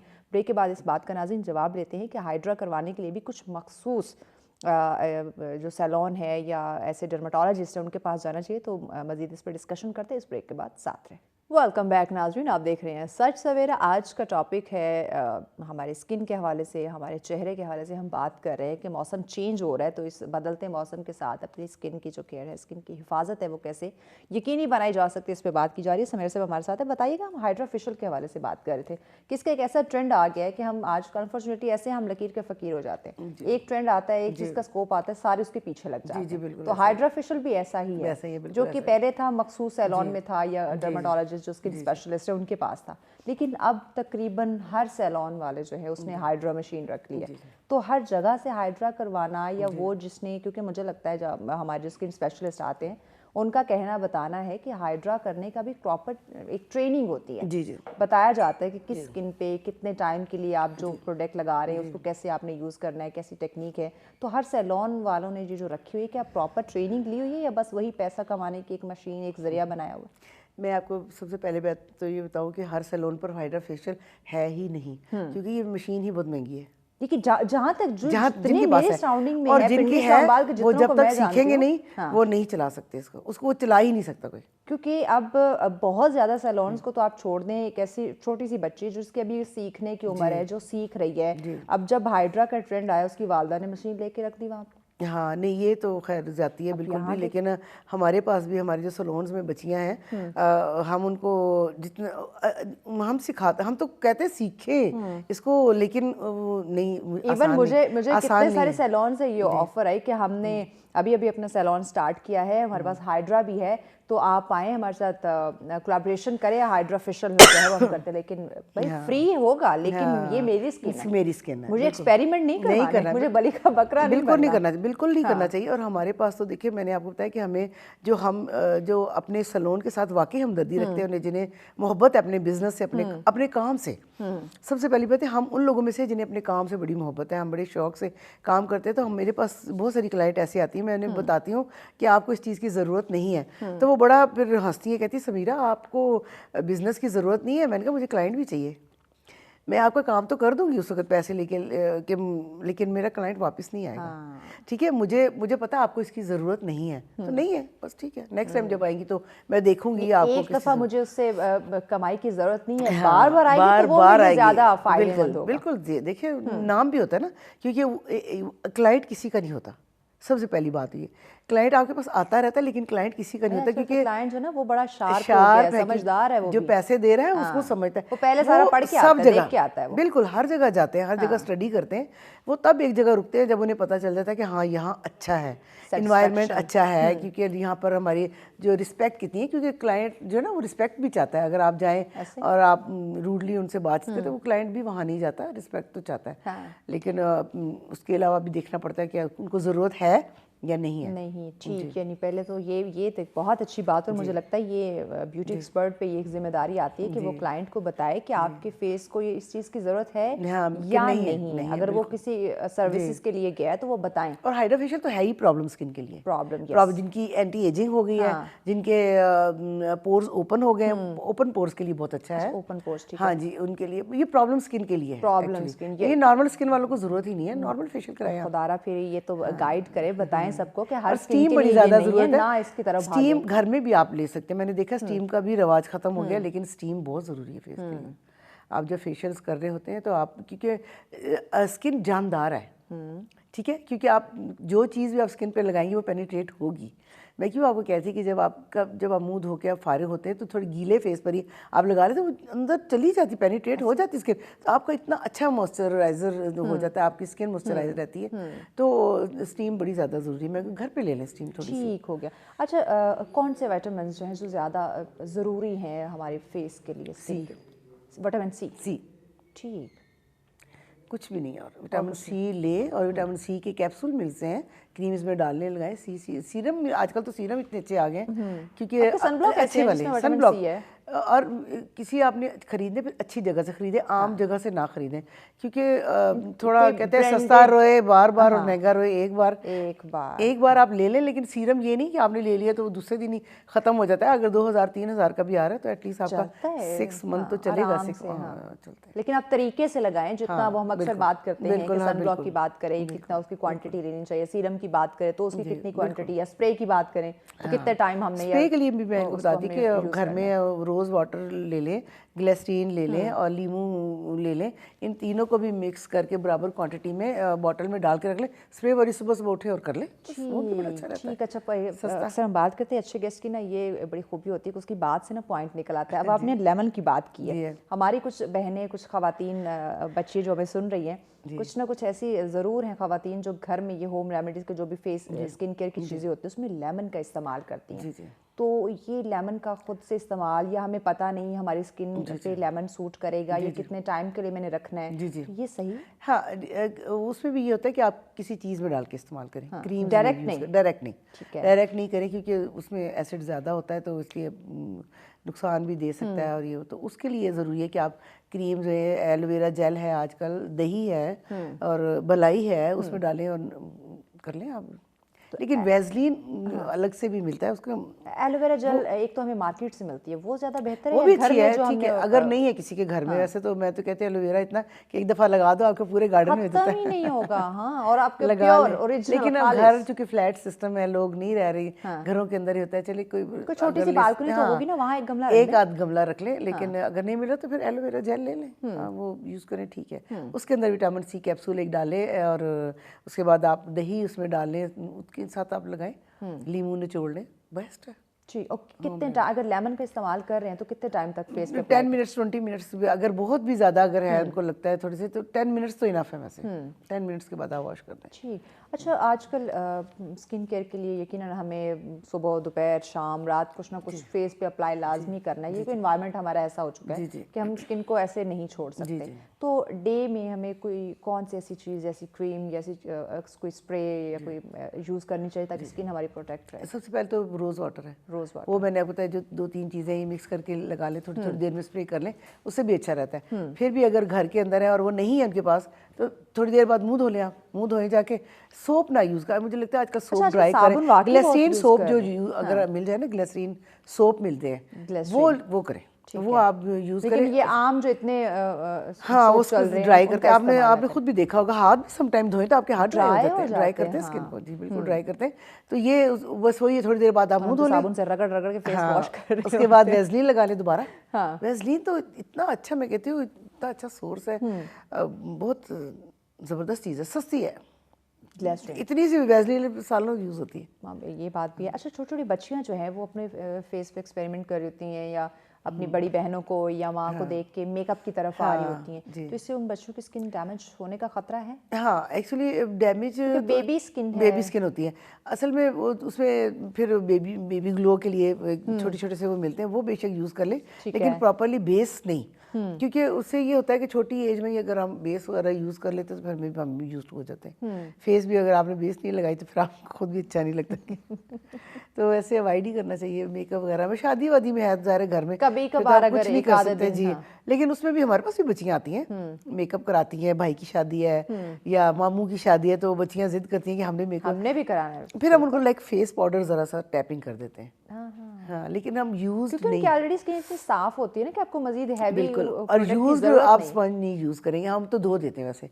शाम जैसे हमारा काम खत्म होता है, जो ब्रश भी यूज हुए हैं, स्पंज वगैरह, वो हम वॉश कर लेते हैं, स्टेलाइज करके रखते हैं। लेकिन आप यूज्ड बच्चों की स्किन पे ना लगाएं। अच्छा, एक और चीज़ जो के साथ हम बदलते मौसम की भी बात कर रहे हैं, तो गोरी स्किन की जो एक चीज़ है, इंस्टेंट रिजल्ट के लिए हम वाइटनिंग की बहुत सारी चीज़ें, बहुत सारे प्रोडक्ट जो हैं वो अपनी फेस पे अप्लाई कर रहे होते हैं। तो आगे मौसम भी बहुत ज़्यादा गर्म है, रिएक्शन भी हमें देखने को मिले क्योंकि हीट होगी, तो इससे स्किन हमारी बर्न हो सकती है। बर्न हो सकती है, बिल्कुल बर्न हो सकती है। आप बिल्कुल एहतियात से जो भी चीज़ करनी है, जो भी मिक्स करके करिए, यूज़ करिए। एक मलाई फार्मूला क्रीम जो है, फार्मूला क्रीम तो बिल्कुल भी मैं मना करूँ, क्योंकि हमारे पास मार्केट में खासकर मैंने देखा है साइड एरियाज में, वहाँ से आती है बच्चियाँ, जैसे कुछ लोग कश्मीर से हैं, आ जाती हैं, मरी से आती हैं बच्चियाँ, शादी होकर यहाँ आती हैं, वलीमे की दुल्हन होती है, तो उन पर बेस नहीं ठहरती, बेस नहीं ठहरती। फिर हमें पता चल जाता है। हम तो जैसे ही स्पॉन्ज लगाया और हमसे पूछते हैं आप फार्मूला क्रीम यूज़ करती हैं, तो कहती हैं हाँ। और मुझे तो सबसे ज़्यादा खूबसूरत, बहुत पतली भी हो जाती है, पतली भी हो जाती है, लेकिन उस पर ठहरती नहीं है, स्किन नहीं ठहरती, वो बेस नहीं, सॉरी, ठहरती, क्योंकि स्टे करेगी। हाँ बिल्कुल, उसको मैं मना करती हूँ कि फार्मूला क्रीम बिल्कुल आपने यूज़ नहीं करनी है। जितनी खूबसूरत ब्राइट सांवली बनती है ना, जितना मेकअप उस पे उठता है, मैं कहती हूँ गोरी पे नहीं होता। हम तो कहते हैं भाई गोरा चिट्टा हो, हमें तो सफेद दिखना है, और जब तक हम गोरे नहीं होंगे लोग हमारे रिस्पेक्ट नहीं करेंगे। जबकि गंदमी जो कलर है, गंदमी कलर तो बहुत खूबसूरत है, वो किसी कलर किसी में नहीं है, बिल्कुल किसी में नहीं है। आप देखिए अंग्रेजों को देखें, आप वो धूप में बैठे होते हैं, धूप में बैठते काला होने के लिए और हम धूप से हम सांवले, और हम काले ना हो जाए, गोरी रंगत हमने निकाली है। जी, हमारे तो ब्राउन, हमारा तो अपना एशियन कलर है ना, कि बालों में भी ब्राउन, बिल्कुल ब्लेस्ड है हैं हम कि इतनी अच्छी हमारी स्किन है। और साथ ही ये भी रिसर्च कहती है कि जो हमारी स्किन टोन है, गंदमी जो रंग है, इसमें स्किन कैंसर के चांसेस कम है बानिस्बत जो गोरी, जो ये अंग्रेज हैं जिनको हम फॉलो करने पे तुले हुए हैं कि हमारी स्किन भी जो है वो सफ़ेद हो जाए। और ये जो फार्मूला क्रीम्स का हम खासकर इस्तेमाल करते हैं, इससे भी स्किन कैंसर, स्किन डिजीजेस का खतरा जो है वो बढ़ सकता है। रूटीन केयर में किन किन चीज़ों को शामिल करें हम? रूटीन केयर में तो बस कोल्ड क्रीम बेस्ट है घर पे ही। मतलब वैसे तो अगर आप कोई ला रहे हैं कोई मार्केट से कोई अच्छी सी आप ले लें क्रीम, देख लें अगर स्किन ड्राई है उसके अकॉर्डिंग ले लें, ऑयली है उसके अकॉर्डिंग ले लें, जो भी है। तो अगर घर पे ही वो कुछ करना चाहती हैं तो वैसलीन से और बलाई से और दही से बेस्ट कोई चीज़ें लगा लें। दही को आप थोड़ी उसकी बलाई ऊपर से उतारने लगा लें, क्योंकि वो उसके अंदर भी ऑयल होता है ना, तो आपको अच्छा वो रखता है। नारियल का तेल है, जी जी, नारियल का तेल है, उसको आप यूज़ करें।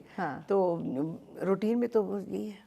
ठीक। अच्छा, कुछ लोग ऐसे होते हैं या हम जैसे लोगों कह रहे जो जिनको कहीं कभी न कभी सुस्ती आ जाती है, थकावट ज़्यादा हो जाती है, तो कहते हैं थोड़ी देर हम आंख लगा ले, ज़रा सा सो ले, एक आधा घंटा फिर फेस वॉश करते हैं या क्लींजिंग करते हैं। तो मेकअप के साथ थोड़ी देर या ज़्यादा टाइम के लिए सो जाना, ये स्किन के लिए क्या इसका वो भी बहुत अच्छा है कि थोड़ी देर रिलैक्स होना बड़ा ज़रूरी है। लेकिन अगर मेकअप किया हुआ, हाँ मेकअप के साथ तो नहीं सो सकते, क्योंकि वैसे आपने सोना है वो तो अच्छी बात है, लेकिन मेरा सवाल कि अगर हमने मेकअप के साथ ही हम खुद ही थोड़ी देर रेस्ट कर लेते हैं, खुद ही नींद नहीं आती।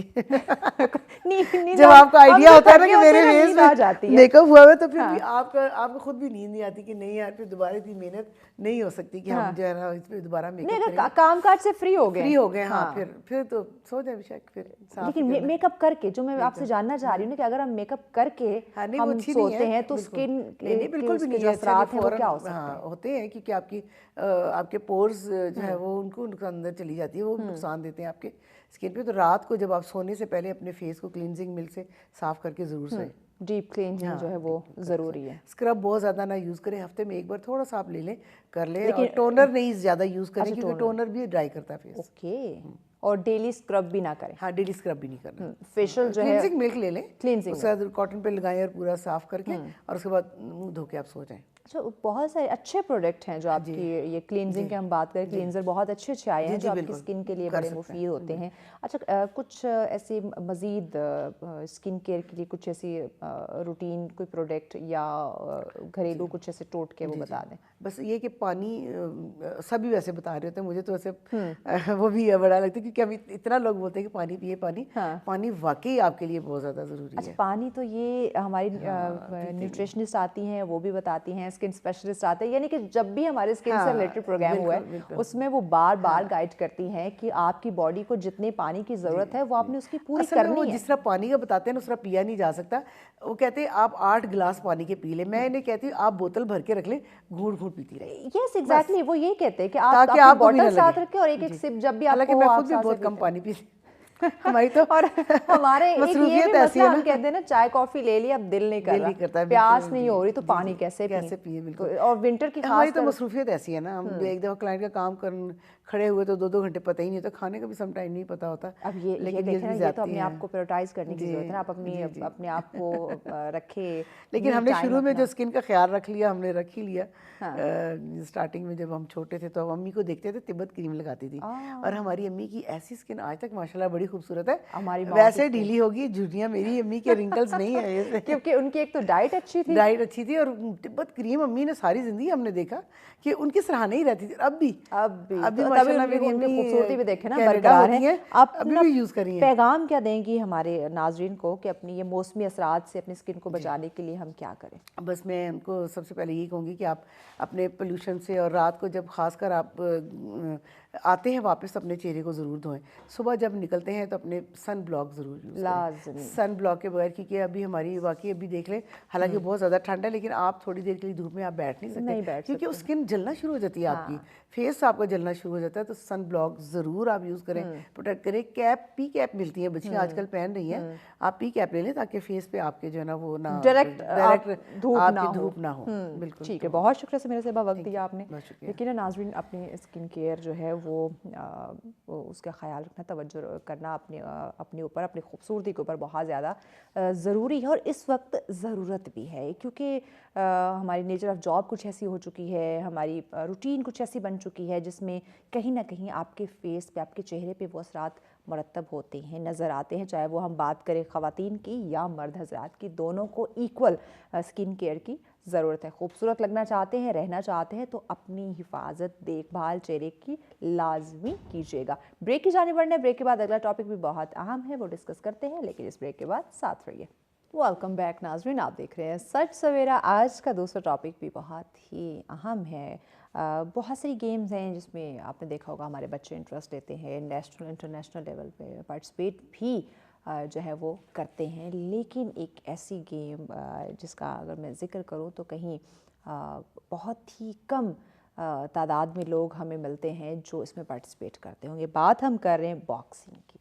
और जब हम देखते हैं पाकिस्तान में कि बॉक्सिंग, जहाँ ओवरऑल इतनी गेम को जो है वो वैल्यू दी जाती है, वहाँ बॉक्सिंग ज़वाल का शिकार क्यों है, ये यकीनन आज हम डिस्कस करेंगे और जानेंगे कि लोग हमारे पास मौजूद है जिनमें ये एक शौक़, लगन जो है वो देखने को मिलती है। लेकिन इसके बावजूद हम बाकी गेम्स के निस्बत देखते हैं कि पाकिस्तान में बॉक्सिंग ज़वाल का शिकार हो रही है। इसी पे हम बात करेंगे। इस पर डिस्कशन के लिए बॉक्सर हमारे साथ तशरीफ़ फरमा है अदनान जहांगीर हमारे साथ है। अस्सलाम वालेकुम अदनान, कैसे आप?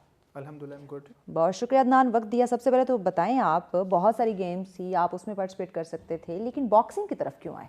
बॉक्सिंग बेसिकली 7-8 क्लास में जब मैं था तो मैंने अपना जो बॉक्सिंग है पाकिस्तान के जो स्टार थे आमिर खान, उनको मीन्स मैं बहुत लाइक करता था, मैं देखता था उनकी फाइट्स वगैरह, मुझे भी क्रेज़ हुआ, मुझे भी जुनून हुआ। उसके बाद मैंने इस्लामाबाद में मैं रहता हूँ। अच्छा जी, तो मैंने आगे पीछे सर्चिंग की गूगल में कि बेस्ट एकेडमीज कौन सी हैं, कहाँ कहाँ पे एकेडमीज इस्लामाबाद के अंदर।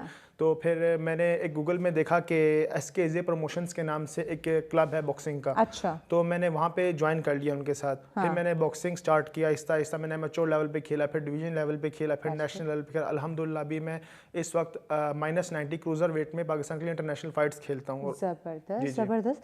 तो 8 क्लास से ये शौक किसी को देख के, यानी कि फैमिली ने नहीं कहा कि नहीं नहीं नहीं ये बड़ा ख़तरनाक काम है, तुमने बॉक्सिंग में नहीं जाना भाई?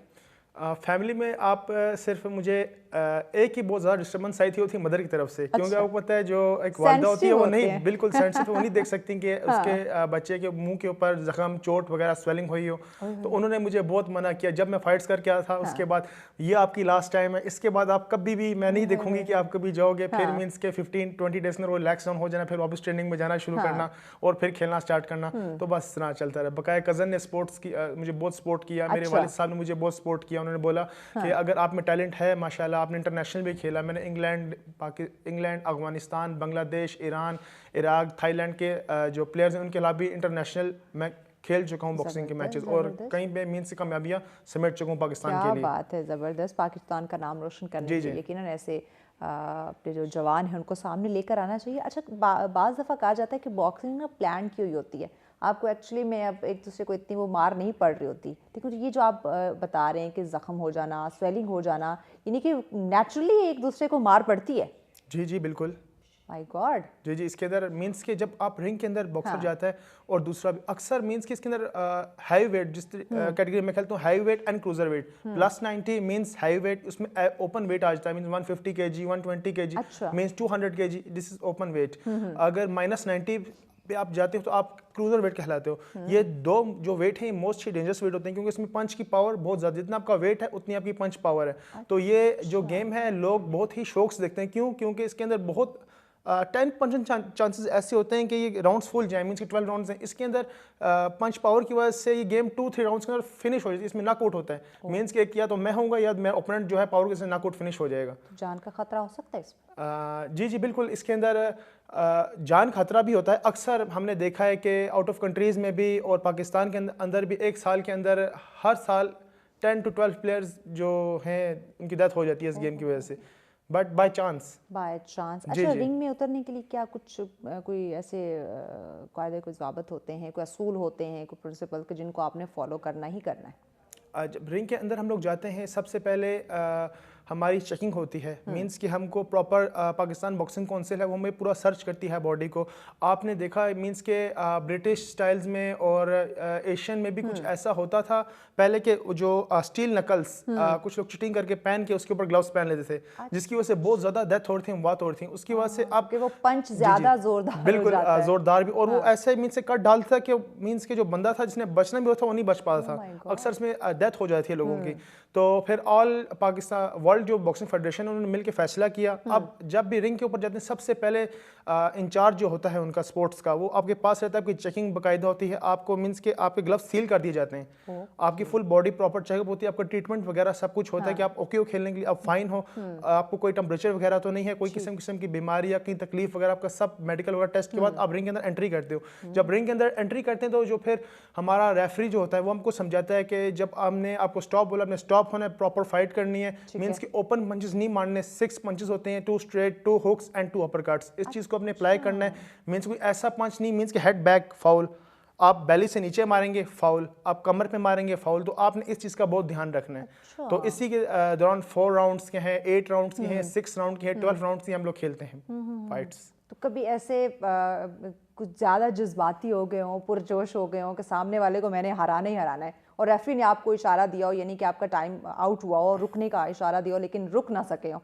हाँ बिल्कुल, अक्सर मींस के जब मेरा ओपोनेंट टफ होता है, मैं के जो भी मींस के मतलब प्लेयर खड़े उसका ओपोनेंट जब टफ हो तो बॉक्सर अग्रेसिव हो जाता है, यकीनन दोनों बॉक्सर अग्रेसिव हो जाते हैं। और जब मुकाबला बहुत ही बिल्कुल ऐसा टाइम, और जब दोनों ही बॉक्सर अच्छे हो तो फिर ऐसा अग्रेसिव मुकाबला हो जाता है अक्सर कि जब रेफरी स्टॉप कहता है फिर भी एक दूसरे को मार रहे होते हैं, बट इन केस फिर रेफरी और जज उधर बैठे होते हैं, दोनों के अगर गलती हो दोनों के पॉइंट्स कट कर दिए जाते हैं, या मोस्टली डिस्क्वालीफाई भी कर देते हैं। जी जी, पॉइंट्स अगर आप उनके रूल्स फॉलो नहीं करेंगे, अगर आप उनकी बात नहीं मानेंगे, आप रॉन्ग पंच करेंगे, तो ऑब्वियसली आपका मींस डिस्क्वालीफाई भी किया जा सकता है या फिर आपके पॉइंट्स कट भी हो सकते हैं। यानी कि आप उन रूल्स को फॉलो ना करने की वजह से, माइनस पॉइंट्स में जाने की वजह से आप हार भी सकते हैं। बिल्कुल।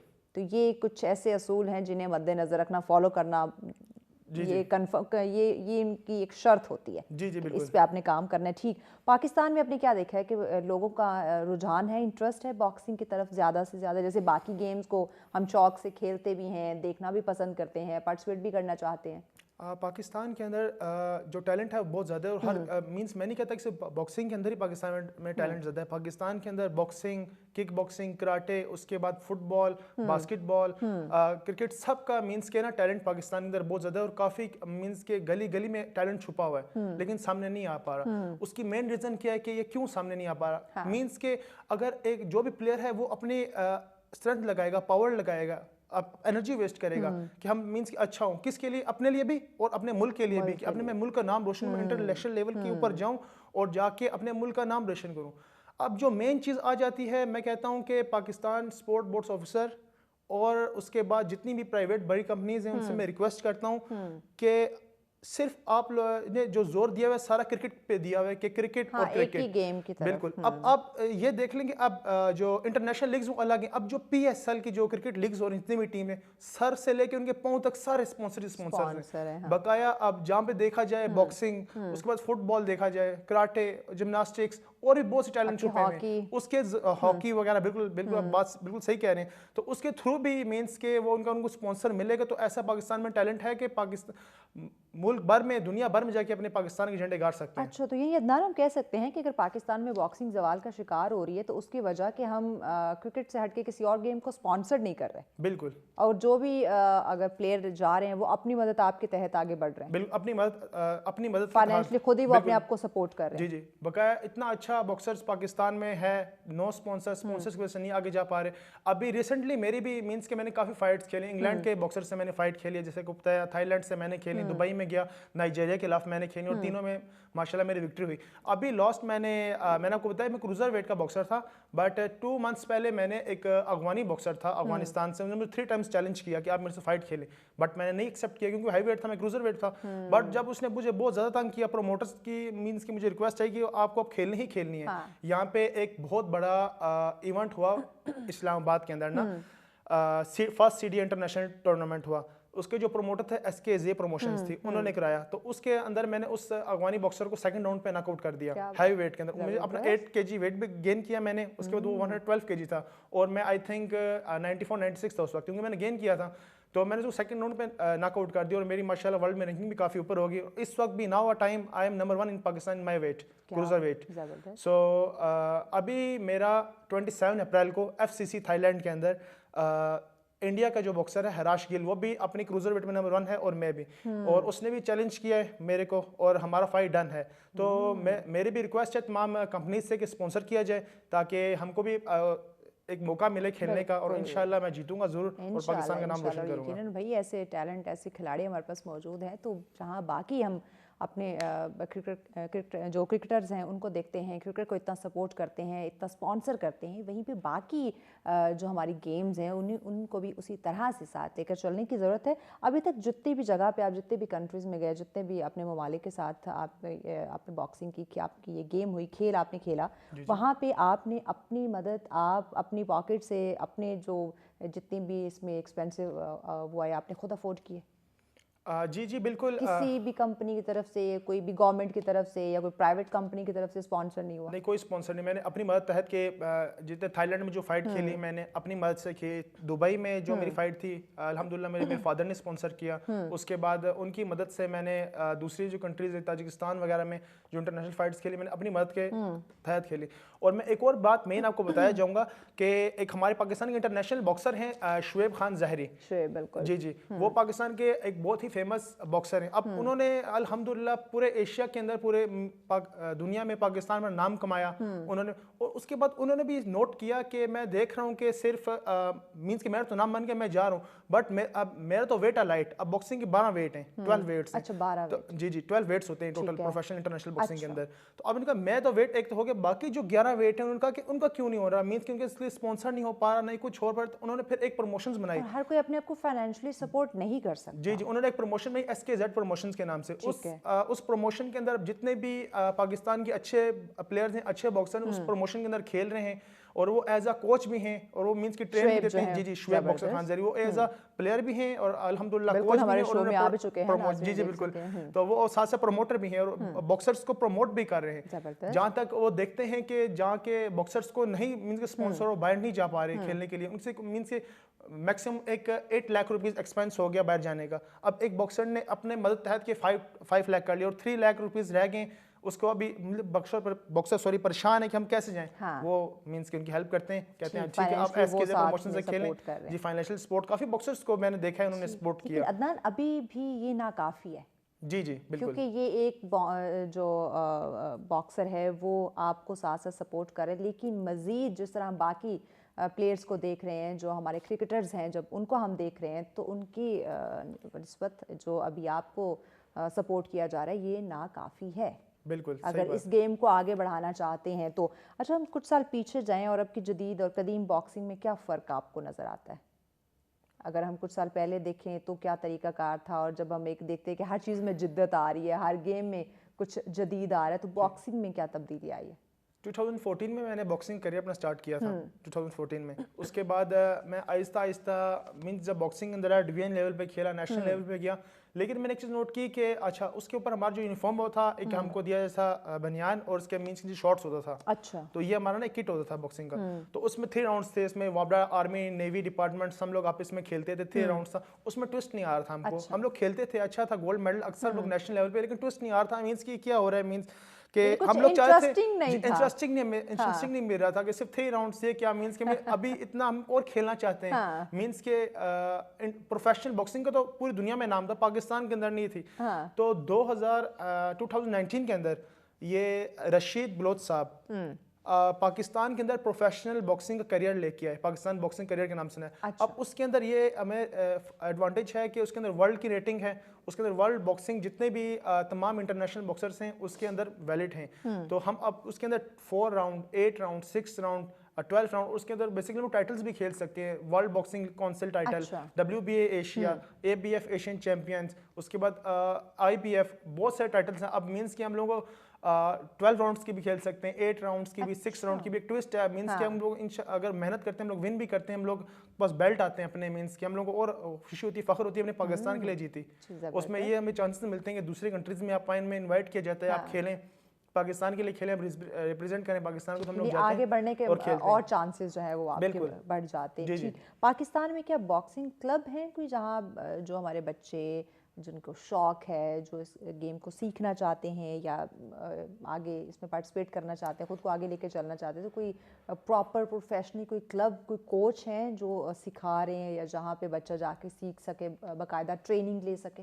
जी बिल्कुल, पाकिस्तान के अंदर बहुत सारे क्लब्स हैं बॉक्सिंग के, उसको प्रमोट किया जा रहा है। सिर्फ बॉक्सिंग ही नहीं, boxing, taekwondo, karate, mix martial arts, judo, हर चीज़ के क्लब्स हैं। लेकिन अभी मैं इस्लामाबाद की बात करूं, हम लोग इस्लामाबाद में रहते हैं, तो इस्लामाबाद में भी काफ़ी क्लब्स हैं, लेकिन कुछ तादाद पे। इस्लामाबाद बहुत बड़ा है, मैक्सिमम अभी के वक्त मैं कहूँगा लिमिटेड है जी, लिमिटेड के। ऑल इस्लामाबाद में 15 क्लब्स हैं अब। जी अभी माशाल्लाह, जिस तरह आपको मैं बता रहा हूँ कि जो सबसे बड़ा जो क्लब है हमारे इस्लामाबाद का, SKZ प्रमोशंस के नाम से है, SKZ बॉक्सिंग क्लब, तो वो भी उसका मैं रिकमेंड करूँगा, बहुत अच्छा है। उसके बाद और भी काफ़ी क्लब्स हैं, जिस तरह ब्लैक ईगल है, ब्लैक ईगल एक बहुत ही अच्छा क्लब है पाकिस्तान के लिए, और इस्लामाबाद में भी जब्बार साहब कोच हैं वहाँ पे, और उनके पास ही मैंने काफ़ी मीन्स की ट्रेनिंग वगैरह की है। तो उसके बावजूद मीन्स की 15 क्लब्स हैं टोटल। तो मैं सैटरडे संडे ऑफ करता हूँ, मंडे टू फ्राइडे रेगुलरली मैं जिम में जाता हूँ, ट्रेनिंग करता हूँ। उसके बाद मैं 1 आवर अपने मीन्स के जो मेरी इंस्टाग्राम आईडी है ताज बॉक्सर 666 के नाम से, तो मैं मंडे टू फ्राइडे 1 आवर की उस पर लाइव क्लास लेता हूँ ऑनलाइन। मीन्स के जो भी आए मुझसे सीखेंगे बॉक्सिंग क्या है, सेल्फ डिफेंस क्या है गर्ल्स के लिए, वेट लॉस कैसे करना है, वेट गेन कैसे करना है, तो इस सब की मैं ट्रेनिंग भी देता हूँ ऑनलाइन फ्री। जैसे हम देखें हर गेम की या हर चीज़ की एक मखसूस ट्रेनिंग, एक मखसूस टाइम मुद्दत के लिए एक ट्रेनिंग होती है, तो बॉक्सिंग के लिए कितने टाइम की ट्रेनिंग एक चीज़ होती है, साथ साथ चलती रहती है, वो तो आप सीखते रहते हैं, लेकिन स्टार्ट में आपको रिंग में आने के लिए या फर्स्ट गेम में पार्टिसिपेट करने के लिए पहले कितने टाइम की ट्रेनिंग लेनी पड़ती है? देखिए ये इट्स डिपेंड्स अपॉन यू। अगर आप न्यू आए हो, ठीक है, तो मैं कहूँगा अगर आप न्यू आए हो तो आपके लिए हाफ आवर की भी ट्रेनिंग इनफ है, बहुत ज़्यादा है, हाफ आवर की बिल्कुल न्यू। जी डेली की। अच्छा। आप स्टेप बाय स्टेप आप ऊपर जाओगे तो इतना बढ़ोगे। अब मैं जिस तरह मुझको 8 इयर्स हो गए, ठीक है, तो अब मैं अपनी कर रहा हूँ 6 आवर का वर्कआउट, 3 आवर्स मॉर्निंग का और 3 आवर्स इवनिंग का, 6 आवर्स की हम लोग करते हैं। तो आहिस्ता आहिस्ता मीन्स के पहले आप जाते हो एमेच्योर लेवल पे खेलते हो, ठीक है, क्लब लेवल के फाइट्स खेलते हैं, फिर आहिस्ता से आप अपनी ट्रेनिंग बढ़ाते हो, फिर आप डिवीजन लेवल पे खेलते हो, फिर पंजाब लेवल अपने सूबे के लेवल पे खेलोगे, फिर आप नेशनल्स खेलोगे, फिर आप आगे आहिस्ता आहिस्ता इंटरनेशनल्स जाओगे, तो उस हिसाब से आपकी ट्रेनिंग भी बढ़ेगी। उसके बाद फिर मेन चीज़ आती है डाइट पे। तो मोस्टली मैंने देखा है बॉक्सर्स, इसमें बॉक्सर क्या खाते हैं ज़्यादा, उनकी क्या मखसूस कोई डाइट होती है? जी बॉक्सिंग एक पावरफुल गेम है, इसके अंदर बॉडी में एनर्जी चाहिए होती है। इसके बिना अब ये नहीं कि आप घर के आप देखें जो नॉर्मल लोग हैं 2 रोटी 3 रोटी 1 रोटी साथ कोई भी सालन बना होगा, चिकन हो गया, दाल हो गया, कोई भी बस खा गया, ठीक है, उसके बाद फिर आप लगाओ, वो तो आपकी जो बॉडी है उसकी एनर्जी आपको प्रॉपर पूरा कर रही है ना। ये तो नहीं, अब बॉक्सिंग जो है एक बहुत ही मीन्स का होता है, उसको बॉडी को पावर की जरूरत है। उसके बाद आप बॉक्सिंग को पंच कर रहे हो, बैक को स्किपिंग कर रहे हो, शैडो कर रहे हो, रनिंग कर रहे हो, तो ये आपकी बॉडी के साथ डेंजरस है। मैं दूसरे बॉक्सर्स को भी मैं ये कहूँगा कि आप ऐसा मत करें। आप पहले डाइट फर्स्ट, डाइट आपको प्रोटीन चाहिए, प्रोटीन के अंदर आप एग्स, मीट हो गए, मिल्क हो गया, इसी तरह के मीन्स के आपको ना प्रोटीन में और भी बहुत सी चीज़ों के अंदर है सप्लीमेंट्स। आप ये इट्स डिपेंड्स ऑन यू, अगर आप अफोर्ड कर सकते हो तो इनऑर्गेनिक लो, नहीं तो आप ऑर्गेनिक भी ले सकते हैं। ठीक है जी। अच्छा, इसके अलावा अगर देखिए ये डाइट, इस पे मजीद भी हम बात करते हैं, लेकिन उससे पहले मैं स्पॉन्सरशिप की बात कर लूँ। जी जरूर। कि जहाँ हम बात करें कि प्राइवेट लिहाज से भी किसी ऑर्गेनाइजेशंस की तरफ से कोई स्पॉन्सरशिप नहीं है, तो क्या हुकूमती सतह पे भी किसी तरह की कोई सपोर्ट या स्पॉन्सरशिप नहीं मिल रही? देखिए हुकूमती सतह पे स्पॉन्सरशिप मिल रही है, ये नहीं कि नहीं मिल रही, लेकिन अब हम आपको बता रहे हैं प्रोफेशनल इंटरनेशनल बॉक्सर्स हैं, ठीक है, 4 राउंड 8 6 12 हम लोग वर्ल्ड में जाके खेलते हैं लेवल की, पाकिस्तान के नाम रोशन करते हैं, इंटरनेट वगैरह मीडिया पे सब पे हम लोग फेमस हैं। तो अब जो हुकूमत जो स्पॉन्सर कर रही है वो सिर्फ अपने डिपार्टमेंट को स्पॉन्सर कर रही है, मींस के आर्मी हो गई, वापडा होगी, नेवी होगी, एयरफोर्स होगी, सिर्फ इनको सपोर्ट करती है। उनके प्लेयर्स जी अपने जो प्लेयर्स हैं उनको सपोर्ट करती है। हमारी उनसे गवर्नमेंट से भी रिक्वेस्ट है कि हमको भी स्पॉन्सर किया जाए, इस तरीके से हम भी जाके बिल्कुल सिविलियंस को भी किया जाए, ताकि हम लोग भी जाके बाहर आउट ऑफ कंट्री में वर्ल्ड में अपना नाम रोशन करें पाकिस्तान का। ठीक हो गया ना, मजीद भी आपसे जानते हैं, ब्रेक लेनी नाज़रीन, ब्रेक के बाद अदनान से मजीद भी इंटरेस्टिंग डिस्कशन करते हैं बॉक्सिंग के हवाले से, क्योंकि वाकई ये एक दिलचस्प खेल है, ख़तरनाक भी है, तो इस पर मजीद भी हम जानते हैं, लेकिन इस ब्रेक के बाद साथ रहिए। वेलकम बैक नाज़रीन, आप देख रहे हैं सच सवेरा। आज का दूसरा टॉपिक है बॉक्सिंग के हवाले से। हम जहां देखते हैं इतने दीगर खेल हैं, हमारे प्लेयर्स हैं, तमाम तर गेम्स को स्पॉन्सर किया जाता है, या फिर एक मखसूस हमारा खेल क्रिकेट, उसको लोग बहुत पसंद करते हैं, देखना चाहते हैं, और बच्चों के लिए भी ख्वाहिश ज़ाहिर करते हैं कि हमारे बच्चे इसमें पार्टिसिपेट करें, खेलें नेशनल इंटरनेशनल लेवल पे। लेकिन जो बाकी हमारी गेम्स हैं जिसमें डिफरेंट हमारे खेल आ जाते हैं, या फिर हम एक मखसूस अपनी बॉक्सिंग की बात कर लें जिसको हम कहते हैं कि ये ख़तरनाक भी है, दिलचस्प भी है, स्ट्रॉन्ग ताकतवर इसमें जो है वो आपको बनना पड़ता है, होना पड़ता है, बहुत सारी चीज़ों का ख्याल रखना पड़ता है। हर वो चीज़ जो आप खाना चाहते हैं लेकिन नहीं खा सकते, आपको अपने खाने का वहाँ पे कुछ मखसूस चीज़ें होती हैं, आपको उस पर रहना पड़ता है। तो क्या ये पाकिस्तान में जो इस वक्त जवाल का शिकार है, यहाँ देख रहे हैं जैसे पहले सेगमेंट में हमने बात की कि कोई उस तरह से प्रॉपर स्पॉन्सरशिप नहीं मिल रही, या जो हम फाइनेंशियली चीज़ें देखते हैं वो मैनेज नहीं कर पा रहे, या उस तरह से क्लब ट्रेनिंग्स नहीं वहाँ पे हो पा रही, तो क्या ये चीज़ें जो एक गेम आपका इंटरनेशनल लेवल पे आपके मुल्क का नाम एक बच्चा रोशन करने के लिए जा रहा है, तो उसको सपोर्ट करना बहुत ज़्यादा ज़रूरी है। तो इसी पे बात करें, अदनान हमारे साथ है। अदनान, हम बात कर रहे थे हुकूमती सतह पे स्पॉन्सरशिप की, वो आप अपनी बात मुकम्मल कर लें। मेरा बस यही रिक्वेस्ट है, मैं यही बस गवर्नमेंट के जो ऑफिसर हैं, स्पोर्ट्स बोर्ड के ऑफिसर, उनको मैं यही अपनी रिक्वेस्ट शेयर करना चाहूँगा कि अगर आप आर्मी के, नेवी डिपार्टमेंट्स के बॉक्सर्स को स्पॉन्सर कर रहे हैं, आप सपोर्ट कर रहे हैं हुकूमती सतह पे, तो हम जैसे बॉक्सर्स को भी आप लोग सपोर्ट करें, क्योंकि हम लोग भी दूसरे कंट्रीज में जाते हैं और पाकिस्तान के लिए ही बॉक्सिंग खेलते हैं। तो मींस सिर्फ अपने अदारों तक ही ना रहे, सिविलियंस पे भी तवज्जो दे, ये भी आपका मुल्क का ही नाम रोशन कर रहे हैं। जी जी। तो मैं और ये नहीं कहता कि सिर्फ पाकिस्तान मींस के आप बॉक्सिंग पे ही करें, मींस के जगह जगह टैलेंट छुपा हुआ है, बास्केटबॉल, फुटबॉल, काफी अच्छे अच्छे प्लेयर्स हैं हमारे पास जो आम गलियों में फिर रहे हैं, लेकिन उनके अंदर टैलेंट छुपा हुआ है, उन सबको स्पॉन्सर करें। वो सब एक ही चीज की तलाश में है, स्पॉन्सर्स की। ट्रेनिंग वो कर रहे हैं, डाइट अपनी कर रहे हैं, सब कुछ कर रहे हैं, सिर्फ एक चीज की तलाश में होते हैं, वो स्पॉन्सर्स की। तो सबको बारी देनी चाहिए, सबको स्पॉन्सर करना चाहिए, और टैलेंट को पाकिस्तान के सामने लेके आना चाहिए। अच्छा, क्या एक ये वजह भी हो सकती है, जैसे आपने शुरू में बात की कि आपकी वालदा की तरफ से आपको थोड़ा सा इशू आया था, क्योंकि वो इजाज़त नहीं दे रही थी, क्योंकि खेल ऐसा है, गेम ऐसी है जिसपे आपको ज़ख्मी होना पड़ जाता है। एक ऐसी ज़ख्मी हालत में अब घर वालों के सामने आए तो नॉर्मली ज़ाहिर दिल जो है वो जगह पे नहीं रहता, डर जाता है इंसान। तो क्या एक ये वजह भी हो सकती है कि हमारे बेशतर बच्चे या टैलेंट जो है बॉक्सिंग में वो आगे नहीं आ रहे, या उनको आने नहीं दिया जा रहा, कि घर वालों की तरफ से परमिशन नहीं होगी कि भाई ये तो ख़तरनाक खेल है, इसमें आपने नहीं जाना?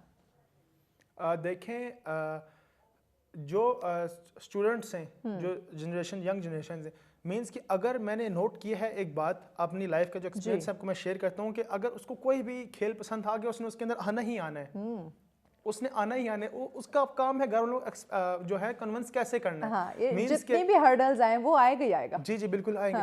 अभी एक स्लैप रेसलिंग आपने सुना होगा, कि एक मींस के बहुत अजीब सा एक मींस के मैं रिस्पेक्ट करता हूँ हर मींस के जो स्पोर्ट्स की, लेकिन उसके स्लैप रेसलिंग एक दूसरे के मुंह पे स्लैप करना होता है, मींस जो फिनिश वो जो फिनिश, बड़ा डेंजर स्पोर्ट्स है। जी जी। तो अब एक मींस के बड़ा ही अच्छे घराने का लड़का, उसको बस शौक पड़ गया।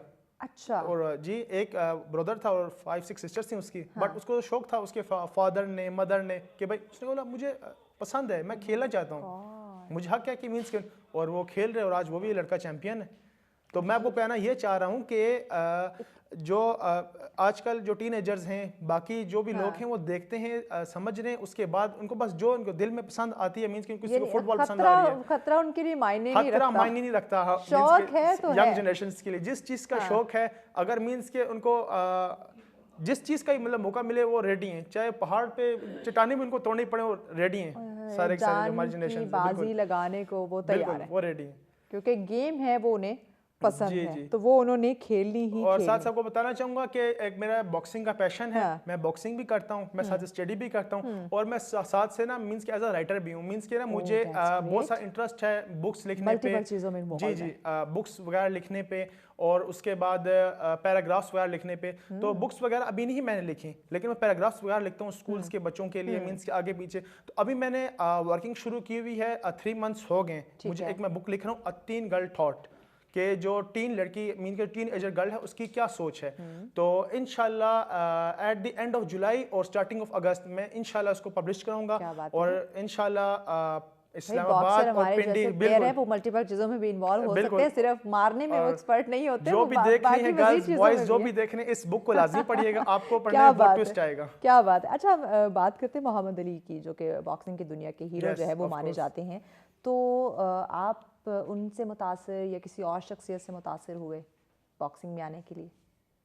मैंने जैसे कि वो बताया कि मैंने सबसे पहले जो मैच देखा था ना, क्योंकि मोहम्मद अली तो बहुत पहले का बॉक्सर था, तो मैंने मुझे बॉक्सिंग के ABC भी नहीं पता थी कि ABC क्या है बॉक्सिंग की, मुझे कुछ समझ नहीं थी। मैंने बॉक्सर आमिर खान को देखा, फर्स्ट टाइम उसका मैच देखा, उसने वर्ल्ड चैंपियन जीत लिया। उसके बाद फिर मैंने फिर एक और बार देखा 2 मंथ्स के बाद, एक और मुझे देख के ट्विस्ट आया। मैंने कहा ना, जिस तरीके से आपको बताया कि मुझे अच्छा लगा कि भाई ये तो वाकई बहुत अच्छी गेम है। फिर मैंने क्लब सर्च वगैरह किया, मैं बॉक्सिंग के अंदर आया, फिर मैंने देखा कि दुनिया के अंदर और भी बहुत बड़े बड़े लेजेंड्स हैं। फिर मुझे जाके पता चला मोहम्मद अली का, मैं वाकई में उससे बहुत मुतासिर, बहुत ज़्यादा इंस्पायर हुआ मोहम्मद अली बॉक्सर से। मैं तो कहता हूँ कि मोहम्मद अली जैसा बॉक्सर अभी तक कोई उसकी बराबरी का बॉक्सर नहीं हो सकता, और नहीं कोई आएगा उसके बॉक्सर का।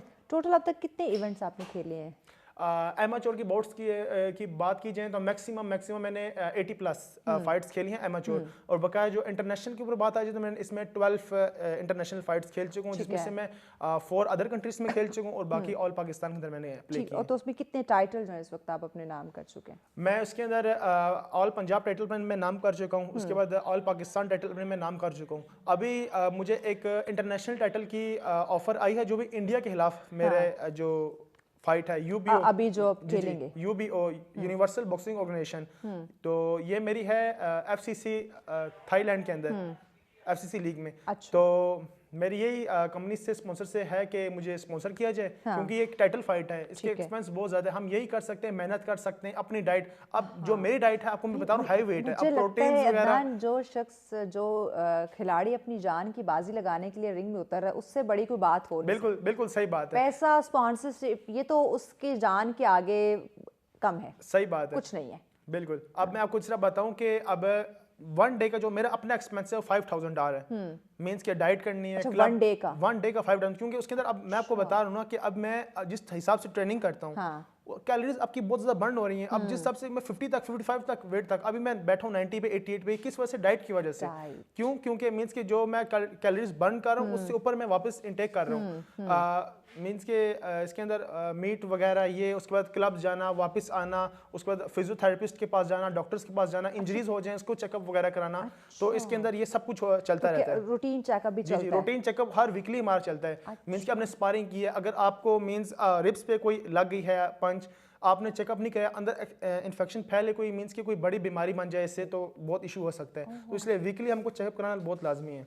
ओके। अच्छा ना, अब तक जितने भी आपने इवेंट किए, मैच आपने खेले बॉक्सिंग के, आप रिंग में उतरे, कोई इंटरेस्टिंग वाकया जो अभी तक आपको याद हो, जो बड़ा इंटरेस्टिंग हो और आप जब भी बैठते हो सोचते हो, या मुस्कुरा देते हो, या थोड़ा सा परेशान हो जाते हो?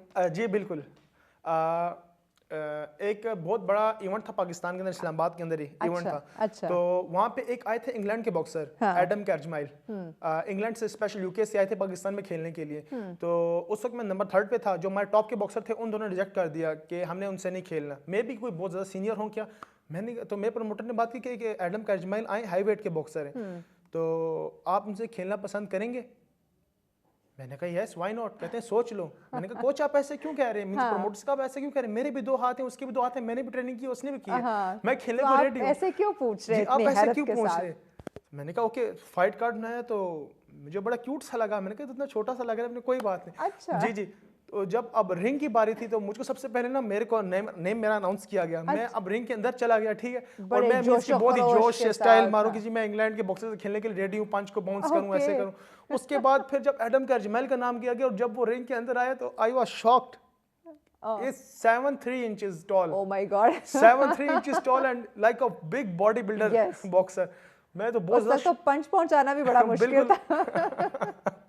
फिर मुझे समझे कि ये वजह का प्रमोटर भी रिक्वेस्ट कर रहे थे कि नहीं खेलना तो आप ना खेलें, क्योंकि बॉक्सर थोड़ा डेंजरस है, ये इंटरेस्ट है, एक्सपीरियंस भी था। लेकिन तो फिर मैनेज कैसे किया उसको? नहीं मैंने जो मेरे पीछे रिंग कोच खड़े थे ना, चुके रिंग के हैं, अंदर अनाउंस हो चुका मैंने है। कोच को पीछे बोला कि ये क्या, ये तो बहुत अच्छा। उसका वेट भी 165 था, क्योंकि बहुत हाइटेड था, और उस वक्त मेरा वेट भी 90 था, डबल वेट पे था मेरे से। मैंने कहा हाइटेड भी है। मैंने कहा आप क्या करें?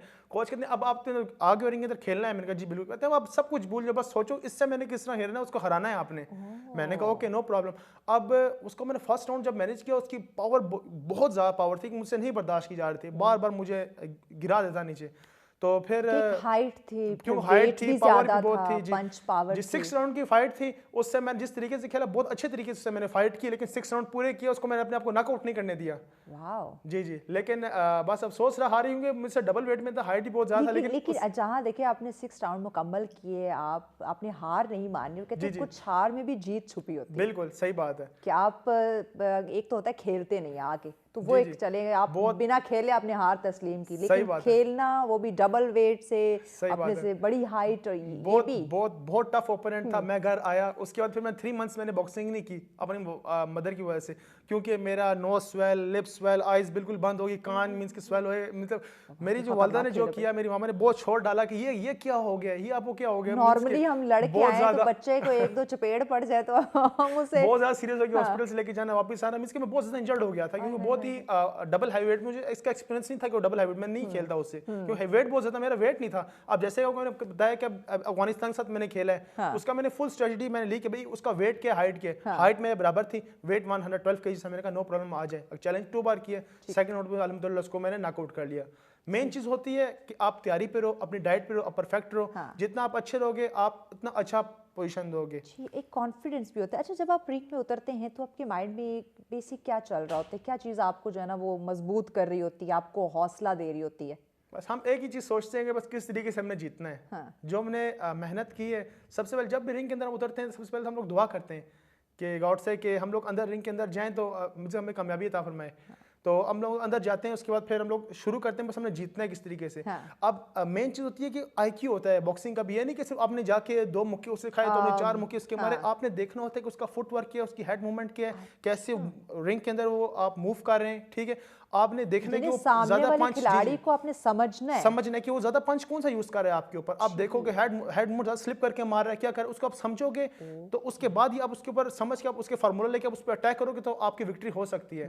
मैंने काफी लोगों को देखा है कि सिर्फ पंच नहीं चलाने, मार धाड़ नहीं करनी, आपने उसको समझना है, उसको हराने के लिए उसकी बॉडी लैंग्वेज, उसके माइंड को रीड करना है। मैं तमाम बॉक्सर्स को भी ये मैसेज दूंगा कि बॉक्सर को रीड करें, समझें क्या। मैंने काफी बॉक्सर्स को देखे हैं ऐसे कि अच्छी तैयारी में सब कुछ वेल सेटल होते हैं, बस जाते हैं रश फाइट स्टार्ट करते हैं, 1 2 6 मतलब क्या क्या मारना शुरू करते हैं, समझते नहीं अगला क्या कर रहे हैं। जब उनका स्टेमिना लॉस होता है तो अगला उसको समझ जाता है कि रश फाइटर है, अब ब्लॉक्स करते हैं, डिफेंस करते हैं, और जब उनका स्टेमिना थोड़ा लो होता है तो अगला उसको नॉकआउट कर देता है। तो वो भी अगला बॉक्सिंग का एक आईक्यू होता है, उसको समझने की चीज है बॉक्सिंग। अच्छा, फौरन से जब आप रिंग में जाते हो क्या आपको बड़े सब्र और तहम्मुल के साथ स्टार्ट करना पड़ता है, या एकदम से बस एग्रेसिव होके और मार धाड़ शुरू कर दी? नहीं, मैंने आपको अभी यही जिक्र कर रहा हूँ आपसे कि बिल्कुल आपको तहम्मुल स्टार्ट करें, जैब करें, क्रॉस, जिस तरीके से आप अपनी पोजीशन पे खड़े आप एक दूसरे को, बल्कि जो मेन इंटरनेशनल में तो नो प्रॉब्लम, इसमें ये प्रॉब्लम क्योंकि दोनों बॉक्सर सीनियर्स होते हैं, ऐसे इंटरनेशनल पे नहीं चले जाते क्योंकि अब मैं पता है स्टेप बाय स्टेप ऊपर आते हैं। जी बिल्कुल, बहुत मेहनत होती है। तो इंटरनेशनल में तो ये नहीं होती क्योंकि दोनों बॉक्सर एक दूसरे को समझते हैं क्या कर रहे हैं क्या नहीं कर रहे। स्पीड किसी होती है, किसी पावर ज्यादा होती है, किसी की हेड मूवमेंट ज्यादा है, किसी का फुटवर्क बगार होता है बॉक्सर को ज्यादा रिंग में आगे पीछे, तो ये सिस्टम चलता रहता है। बिल्कुल हाँ। तो बाकाया जो एमेच्योर बॉक्सर खेल रहे हैं, जो नीचे रैंक पे जो थोड़ा खेलते हैं, अभी न्यू जनरेशन हैं जो आ रही हैं, तो मैं यही कहूंगा बॉक्सिंग में कि आप पहले समझें कि बॉक्सिंग है क्या, मेन आईक्यू क्या है उस चीज का। मेन बॉक्सिंग को समझना बड़ा, बिल्कुल फाइट को समझना पड़ता है कि अपने मारने, आप समझो किस टेक्निक से मार रहा है, किस टेक्निक से थ्रो कर रहा है, किस स्पीड से थ्रो कर रहा है, किस क्या थ्रो करके पीछे जा रहा है या अपना हेड आगे फेंक रहा है, आपने किस तरीके से स्लिप करे, काउंटर अटैक आपने वापस करना है। यानी कि आपने फासला भी जज करना है, उसको भी आपने मापना है। जी यस यस, कि कितनी स्पीड से आ रहा है, कितनी स्पीड से पीछे जा रहा है, या मेरा पंच कितनी स्पीड या कितने फासले में उस तक जा सकता है। बिल्कुल, दैट्स गुड। और ये कितने हमारे आजकल के बॉक्सर हैं जो इस चीज को पढ़ते हैं? मैक्सिममली मैं आपको बताया कि इंटरनेशनल लेवल्स पे तो देखा जाए कि सब के सब जितने भी पाकिस्तान के बॉक्सर्स हैं, अच्छे से अच्छे बॉक्सर हैं पाकिस्तान के अंदर, सब कुछ जज कर रहा है। लेकिन जो थोड़े लो लेवल के ऊपर हैं तो मैं देखता हूँ इस तरीके से अब पठान बॉक्सर्स हो गए, जैसे अफगानी मोस्टली बॉक्सर बहुत एग्रेसिव होते हैं, वो नहीं देखते आगे पीछे, बस स्टार्ट हो जाते हैं। अच्छा। हाँ, मैंने देखा है वो इस बेवकूफ़ी की वजह से वो हार जाते हैं। यस आई नो, ये मेरा एक्सपीरियंस है, मैंने देखा है उनको कि वो मीन्स के बहुत ज़्यादा एग्रेसिव खेलते हैं जो अफगानी प्लेयर्स हैं। तो बकाया जो दूसरा ओपोनेंट होता है उसको जज करता है एग्रेसिव है, नो प्रॉब्लम, उनके डिफेंस करता है वो पहले स्टार्टिंग पे। अगर आपके सामने कोई एग्रेसिव आता है खिलाड़ी तो वो आपके लिए फायदेमंद होता है? जी, एग्रेसिव हम लोग चाहते हैं, हराना जरा आसान होता है, एग्रेसिव को हराना बहुत इजी होता है क्योंकि वो एकदम से आके आप पे अटैक स्टार्ट कर देगा। हम उसको ब्लॉक करते हैं, स्लिप करते हैं, हम लोग बिल्कुल उसको रिलैक्स रखते हैं। जी बिल्कुल, थक गया तो आप जीत जाएंगे, फिर आपकी बारी। एग्रेसिव 1-2 राउंड्स का होता है बॉक्सर, वो चाहता है कि मैं नॉकआउट कर दूं, वो डू एंड डाई वाले सिस्टम पे आता है। लेकिन आज तक जो भी इंटरनेशनल लेवल पे एग्रेसिव आया तो अल्हम्दुलिल्लाह मेरी विक्ट्री हुई है एग्रेसिव पे। क्या बात है, क्या बात है। अच्छा, अगर ओवरऑल हम देखें तो हम ये कह सकते हैं कि ये खतरनाक खेल है, या फिर आपकी उस पे मेहनत पे, या आप कितना इस गेम को समझ के आप खेल रहे हैं, ये ज़रूरी है, या फिर वाकई ही जितने भी आप स्ट्रॉन्ग हो, जितने भी आप ट्रेंड हो, इस गेम को हम ख़तरनाक कह सकते हैं? इसका जवाब लेते हैं, ब्रेक लेनी है। ब्रेक के बाद अदनान इस बात का हम जवाब लेते हैं। नाज़रीन हमारे साथ रहेगा, मिलते हैं इस ब्रेक के बाद। वेलकम बैक नाज़रीन, आप देख रहे हैं सच सवेरा। बात की जा रही है आज एक ऐसे गेम की, ऐसी खेल की जो कि सब देखना तो पसंद करते हैं, लेकिन जब इसमें ख़ुद फिज़िकली आने की बात करें तो कहीं ना कहीं आप हिचकिचाहट का शिकार ज़रूर होंगे। बॉक्सिंग की बात की जा रही है कि ये ख़तरनाक खेल भी हो सकता है, एक बहुत ही जवामर्दी का, एक हिम्मत वाला ये खेल है। तो क्या ये खेल पाकिस्तान में ज़वाल का शिकार है, उस पर बात की जा रही है। अदनान साथ हैं। अदनान, बात हम कर रहे थे कि क्या ओवरऑल देखा जाए तो ये ख़तरनाक खेल है, या फिर आपकी प्रैक्टिस, आपकी इसने कितनी आपने तैयारी की हुई है, कितनी हिम्मत है, कितना हौसला है, उस पर डिपेंड करता है। ये जो बॉक्सिंग जो आप जिस तरह कह रहे हैं कि खतरनाक है, डेंजरस है, आपको मैं एक बात बताता हूँ कि आज से 20 ईयर्स पहले बॉक्सिंग जो था, बॉक्सिंग के अंदर फेडरेशन में ना बहुत ज़्यादा डेथ हो रही थी ऑल वर्ल्ड के अंदर, बॉक्सर मर रहे थे बॉक्सिंग वजह से। तो वर्ल्ड काउंसिल ने इस गेम पे पाबंदी कर दी थी बॉक्सिंग के ऊपर कि भाई बॉक्सिंग अब नहीं खेली जाएगी। तो पाकिस्तान के एक प्लेयर थे, एक कोच थे, उन्होंने एक रूल बनाया था बॉक्सिंग का, और उन्होंने वर्ल्ड में जब पास करने के लिए अप्रूवल दिया तो सबको बहुत पसंद आया पूरे वर्ल्ड के अंदर। मींस के सब उस पर एग्री हुए कि भी ये मींस के बहुत ही, उन्होंने मींस के 6 पंच रखे। उन्होंने कहा कि आप बड़ा सा गार्ड पहनेंगे, उसके बाद आपके ग्लव्स बड़े होंगे, आप प्रॉपर खेलें तो आप मींस के इसके अंदर इंजरीज वगैरह भी नहीं होंगी आपको ज़्यादा, और आपके लिए सेफ भी रहेगा। तो उसके बाद फिर एमेच्योर के अंदर यही चलता रहा। उसके बाद जब देखा कि सेफ रही है गेम, नो मींस के इंजरीज, नो इतना मींस के कोई डेथ वगैरह की रेट नहीं हुई, तो बहुत अच्छा किया, बहुत हिट किया प्रोग्राम। तो अभी जब भी हम लोग आ जाते हैं प्रोफेशनल के ऊपर, तो प्रोफेशनल के ऊपर आपको हेड गार्ड नहीं देते पहनने के लिए। अच्छा। जी जी, तो प्रोफेशनल और इंटरनेशनल जो हम लोग सतह पे खेलते हैं उसके ऊपर आपको हेड गार्ड पहनने के लिए बिल्कुल भी नहीं देते। तो क्या अदनान फिर हम ये कह रहे हैं कि बॉक्सिंग मुकाबला जो इसमें जो पंच लगता है बॉक्सर को, वो उसकी जिंदगी का आखिरी भी हो सकता है? मे बी, हम तो अल्लाह पे यकीन करते हैं। जिंदगी मौत का फैसला जो है माल लिखा होता है, हमें ये नहीं पता किस चीज़ पे लिखा, किस चीज़ के ऊपर नहीं लिखा हुआ। बट मैं आपको बस ये कहना चाहूंगा कि बॉक्सिंग है वैसे तो डेंजरस है, मैं मानता हूँ उस चीज़ को, कि मैं एग्री करता हूँ डेंजरस। लेकिन मैं प्लेयर से कहना चाहूंगा कि कुछ लोग प्लेयर्स होते हैं कि ओपन हैंड पे खेलते हैं। मैं बस उनको ये देना चाहूंगा मैसेज कि आप क्लोज गार्ड पे खेलें। आप जब क्लोज गार्ड पे रखते हैं पंच, तो आपके काफी पंच स्लिप हो जाते हैं, आप काफी पंचेस से आप बच भी सकते हैं। तो ये एक बहुत अच्छी चीज है कि अगर आप गार्ड को अपने फेस के ऊपर कवर करके प्रॉपर पोजीशन स्टांस बना के आप ना प्रॉपर खेला जाए आईक्यू के साथ, तो आप बच सकते हैं, आप सेव रह सकते हैं। उसकी मैं गारंटी भी इंशाल्लाह दे सकता हूं कि अब नो प्रॉब्लम इसमें नहीं। लेकिन अगर आप ओपन खेलते हैं, अगर आपके हाथ नीचे स्टाइल के साथ खेलते हैं, मींस अगर आपके देखें गार्ड एक इस तरीके से है पोजीशन आपका, ये ठीक है। अगर कुछ बॉक्सर होते हैं ये स्टाइल, कुछ बॉक्सर होते हैं कि नीचे मतलब एक्शन के सीनियर है बहुत, हाथ नीचे करके स्लिपर कैसे मारना, मींस अब आपका ये चीज, अब हाथ नीचे आप ये अपर कट यूज करें, ये चीज आपकी खाली है। अगर आपको यहाँ पे पंच अगर हिट ऐसे हो गया बॉक्सर का, तो यहाँ पे ब्रेन है, यहाँ पे वेन्स भी हैं वीक हैं, आपको लग सकती है। अगर आप देखें, अब आप एक पंच मार, अब अपनी गार्ड अपने यहाँ पे रखा हुआ है, अब इस साइड आपको लगेगा तो आपका ब्लॉक हो जाएगा। ये दिस इज कॉल्ड सेफ्टी। तो सेफ्टी मस्ट सबसे पहले, क्योंकि डेंजरस गेम है। अगर आप जितना अपने को बचाओगे, कवर करोगे, जी जी बिल्कुल, कोचेस तो सब कुछ A to Z सब कुछ आपको सिखाते हैं। लेकिन बंदे को कभी भी मैं तो एक यही कहता हूँ कि एटीट्यूड कभी भी शो नहीं करना चाहिए कि मैं बहुत ज्यादा सीनियर हो गई हूँ, मैं कैसे हो गई हूँ, अब तो मैं मैनेज कर लेता हूँ, अब तो मुझे सब पंच नजर आते हैं कि मैं बैक करके स्लिप करके एकदम अटैक कर सकता हूँ। देखें, बुरे पंच का और बुरे वक्त का कुछ पता नहीं, तो कभी भी आ सकता है, नहीं आता। बिल्कुल, जो हमारे कोच के एडवाइसेस हैं, जो सब कुछ है, उसको हमको फॉलो करना चाहिए। आप अगर गार्ड रखो, आप सेव हो सकते हो, नो प्रॉब्लम। लेकिन ये कि कोच की बात को फॉलो करना बड़ा ज़रूरी है। ख़वातीन, अगर पाकिस्तान की मैं बात करूं तो क्या हमारी बच्चियां ख़वातीन भी आ रही हैं बॉक्सिंग में? जी बिल्कुल, देखा जाए तो हमारे सबसे ज़्यादा कोयटा बलूचिस्तान वाली साइड पे जितनी ख़वातीन हैं, उसके बाद हमारी गिलगित की साइड पे, इस्लामाबाद में भी मोस्टली कितनी मैं लड़कियां देखी हैं जो बॉक्सिंग, कराटे और कहाँ से मींस के खेल रही हैं और पाकिस्तान का नाम रोशन कर रही हैं, इंक्लूडिंग इंटरनेशनल लेवल पे भी जाके खेल रही हैं। हमारी जो ख़वातीन हैं, काफ़ी लड़कियाँ हमारी हैं जो इंटरनेशनल लेवल पे जाके पाकिस्तान का नाम भी रोशन कर रही हैं, और ख़वातीन में भी पाया जाता है बॉक्सिंग का। क्या बात है। मर्दों की तो चलो बात करते हैं, वो स्ट्रॉन्ग हैं, उनमें जरा हिम्मत ताकत ज्यादा होती है, लेकिन ख़वातीन को सिन्फ़े नाजुक कहा जाता है, वो नाजुक होती है, और इतना स्ट्रॉन्ग, इतना खतरनाक खेल, उस पर पार्टिसिपेट कर रही हैं। जी जी बिल्कुल। हाँ, तो वहाँ जिस तरह आप से हम जान रहे, बात करें कि स्पॉन्सरशिप का इशू है, तो वहीं खवातीन के लिए भी ये प्रॉब्लम खवातीन के लिए भी मैं आपको ये बस बताना चाहूँगा कि हो सकता है या है नहीं, सबके लिए इक्वल है, बराबर है। हाँ। मीन्स कि अगर अब मैं आपको बताता हूँ, आप एक बॉक्सर हो, ठीक है, आपका मीन्स से कोई क्लोजली जो रिलेटिव हो गया, जैसे कि वो कोई सीईओ है किसी अच्छी कंपनी का, ठीक है, और आप खेल अब आपको स्पॉन्सर की जरूरत है, तो आपको बोलोगे कि जी मुझको जैसे खालू हैं, चाचू हैं, ठीक है, मामू हैं, मामू मुझको स्पॉन्सर की जरूरत है, वो कहेगा एक नहीं अब 3 लो, मेरे फ्रेंड्स की भी कंपनी आप उसकी तरफ से भी लेके जाओ, आपका भला होगा। तो आपको मैं बस ये बताऊंगा जो अभी मींस के जो ऊपर जा रहे हैं बॉक्सर्स, जो उन्होंने आगे पीछे जाए, उनको मींस अपने रिलेटिव्स हैं या कि कुछ इतने फाइनेंशियल स्ट्रांग हैं कि अपने मदद के तहत आप खुद जा रहे हैं आगे पीछे। लेकिन हर कोई फाइनेंशियली स्ट्रांग नहीं भी हर कोई फाइनेंशियली स्ट्रांग नहीं है। टैलेंट हो सकता है, लेकिन हो सकता है वो दूसरी तरफ अपने फाइनेंस की वजह से इशू आ जाए। अच्छा, कभी ऐसा आपकी लाइफ में, आपके अब तक की जर्नी में या आपके ये बॉक्सिंग गेम के अंदर कोई ऑपोजिट जेंडर का मुकाबला हुआ, मींस यानी कि मेल और फीमेल, जैसे आप मेल एक दूसरे के साथ, यानी कि इक्वल जेंडर में आप करते हैं, एक मेल का दूसरे मेल के साथ आपको मैं आपको ये बताया जाता हूँ कि जिस तरह अब हमारा क्लब है ना, आपको मैंने बताया उसके अंदर अभी मैक्सिमम स्ट्रेंथ है 35 to 40, और 40 के अंदर 12 गर्ल्स हैं, बाकी सारे बॉयज हैं जी। तो अब गर्ल्स आपस में भी करती हैं, उसके बाद बॉयज के साथ भी करती हैं, ऑपोजिट जेंडर में होता है मुकाबला, ये सिखाने के लिए या सिर्फ सिखाने के लिए? अच्छा, ये नहीं कि प्रॉपर फाइट्स भी खेलें। हाँ, अब कुछ गर्ल्स हम लोग एक वीकली या मंथली अपने क्लब के अंदर एक छोटा सा प्रोग्राम रखते हैं, प्रॉपर फाइट्स रखते हैं। अब उसके अंदर कुछ गर्ल्स होती हैं, वो अंदर आ जाती है कि हमने बॉयज से खेलना है प्रॉपर। अच्छा, जीतती तो बहुत ही कम है, मतलब कि नहीं हो रही, क्योंकि बॉयज आपको पता है स्ट्रांग होते हैं ज्यादा उनके प्रॉपर। ये तो एक चीज़ होगी आपकी ट्रेनिंग में, यानी आप जब प्रैक्टिस कर रहे हैं, आप क्लब में जा रहे हैं, वहाँ पे सीखने के लिए ऑपोजिट जेंडर के साथ आप मुकाबला कर रहे हैं, क्या प्रॉपर जिस तरह नेशनल इंटरनेशनल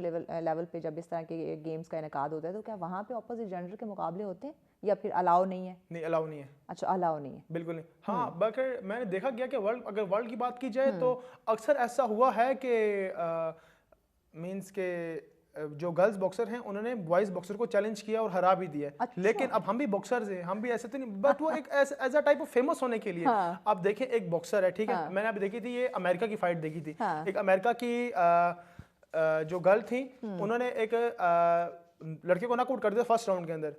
अब वो मुझे नजर आ रहा है कि वो 36 ईयर्स ओल्ड थी, और जो लड़का था मुझे लग ही नहीं रहा था कि इसे बॉक्सर है। अच्छा, आपकी एक मूवमेंट होती है, फुटवर्क होता है, जैसा को बताया, पता चल जाता है, पंच होता है, पंच की स्पीड से, पंच की पावर से पता चलता है कि वाकई में बॉक्सर हो। वो बॉक्सर नहीं था लड़का, लेकिन बस एज अ पब्लिसिटी फेमस होने के लिए उन्होंने बस एक रख दी थी कि भाई स्टंट था। जी जी, बिल्कुल एक स्टंट था कि उन्होंने वैसे हरा के वो एक वर्ल्ड रिकॉर्ड बना दिया। ठीक। बस। अच्छा, अपने आप को यानी कि मज़ीद एम्पावर करने के लिए, लोगों को दिखाने के लिए, इस गेम की जो अहमियत है बॉक्सिंग की, वो उजागर करने के लिए, जैसे हम बात करें कि पाकिस्तान में ये जवाल का शिकार है, लोग उस तरह से प्रमोट नहीं कर रहे या लोगों को इस तरह से इसकी अवेयरनेस नहीं है, तो क्या सोशल मीडिया के थ्रू आपको कोई हेल्प मिल रही है? जी बिल्कुल, जो सोशल मीडिया है, जिस तरीके से आप लोगों ने मुझे इधर इनवाइट किया है, तो अभी मींस कि मुझे काफ़ी कंपनी के लोग और काफ़ी लोग देख रहे हैं, इस तरीके से काफ़ी बच्चे भी देख रहे हैं। अब जो बच्चे देखेंगे मुझको देख रहे हैं बॉक्सर हैं, अब मींस के जिस तरह मैंने आईडी ताज बॉक्सर 666 अपनी आईडी बताई, और मैंने काफ़ी बॉक्सर फेमस बॉक्सर्स, जिस तरह पाकिस्तान के जो बॉक्सर फेमस है, शुएब खान ज़हरी साहब, उसके बाद आमिर खान, किंग आमिर खान, अब उनको भी जिस तरीके से मैंने आपसे जिक्र किया, वो उनको सर्च करेंगे क्या है ऐसा, अब उनको भी इंटरेस्ट होगा बॉक्सिंग का, वो भी मींस के आगे पीछे देखेंगे क्लब्स में या फिर ऑनलाइन क्लासेस वगैरह लेंगे। तो इस तरीके से मींस के सोशल मीडिया में आने से बॉक्सिंग वगैरह मींस के आगे पीछे लोग सीखते ज़्यादा हैं, प्रमोट ज़्यादा होती है। उसके बाद जो स्पॉन्सर्स वगैरह देख रहे होते हैं, अक्सर मींस के रब्ता करते हैं, अगर मींस के कोई वाकई में इंटरेस्टेड है स्पॉन्सर्स के लिए, फिर रब्ता वगैरह करते हैं। इस तरीके से बॉक्सर बाहर जाता है और अपना फाइट वगैरह खेलता है और पाकिस्तान का नाम रोशन करता है, विन करता है। अगर इस चीज़ को हम समझ लें कि भाई वो जो प्लेयर है वो पाकिस्तान का नाम रोशन करने के लिए बाहर जा रहा है, फिर तो यकीनन एक एहसास होगा, एक लगन, एक ख्वाहिश होगी कि मुल्क का नाम रोशन कर रहा है, तो यकीनन मुझे इसको सपोर्ट करना चाहिए। अच्छा अदनान, और मज़ीद बॉक्सिंग की कुछ ऐसी टेक्निक्स या कुछ ऐसे असूल, कुछ प्रिंसिपल जो आप समझते हो कि ये ज़्यादा ज़रूरी है अगर हम अडॉप्ट करें तो? मैंने आपको बता दिया सबसे जो मेन बल्कि जो वर्ल्ड काउंसिल ने जो रूल नया निकाला, सबसे अच्छा किया कि आप जब रिंग के अंदर जा रहे हो, सबसे पहले मेडिकल तो मस्ट हर बॉक्सर को होता है, लेकिन आप उसको अच्छे तरीके से उसका चेकअप किया जाता है कि उसने हैंड के अंदर कोई चीटिंग तो नहीं की, कोई स्टील का कोई नकल वगैरह कोई ऐसा बॉक्सिंग के अंदर नहीं पहन ले कि अगले बॉक्सर को उससे नुकसान हो, उसका लॉस हो जाए काफ़ी, मींस डेथ भी हो सकती है। मैक्सिमम ये ज़्यादातर थाईलैंड में होता है ऐसे कि नहीं की जाती इतनी सख्ती वगैरह, लेकिन अब cheat रूल किया जा स्ट्रिक्ट रहा हो गए जी, चीट किया जाता था, लेकिन अब रूल जो हो गए स्ट्रिक्ट हो गए। अब जैसे कि अब देखें कि पाकिस्तान वर्सेस इंडिया की फाइट है, या पाकिस्तान वर्सेस थाईलैंड की आप कर लो फाइट, ठीक है।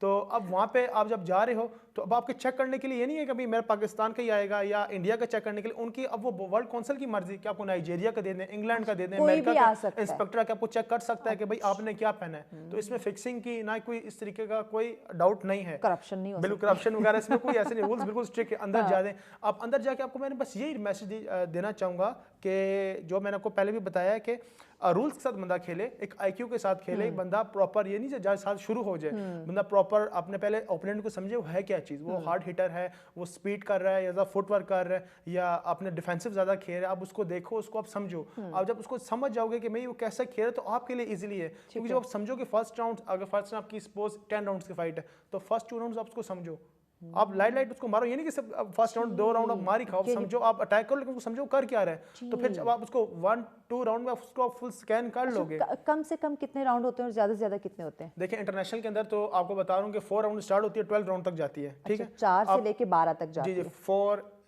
6 8 10 और 12 इवन नंबर्स में, ठीक है। अच्छा। और जो एमेच्योर लेवल होती है, वर्ल्ड लेवल पे भी इसका खेला जाता है एमेच्योर, वो होती है 3 राउंड्स की। अच्छा, सिर्फ टोटली 3 राउंड्स की होती है। हाँ। तो ये सिस्टम है इसके अंदर। तो और अब जो 3 राउंड की उसमें क्या पहले राउंड में फिर समझें सामने वाले को और बाकी 2 में आप उसको हराने की कोशिश करें? नहीं जो देखें दोनों का जो स्टाइल है वो खेलने का अलग है।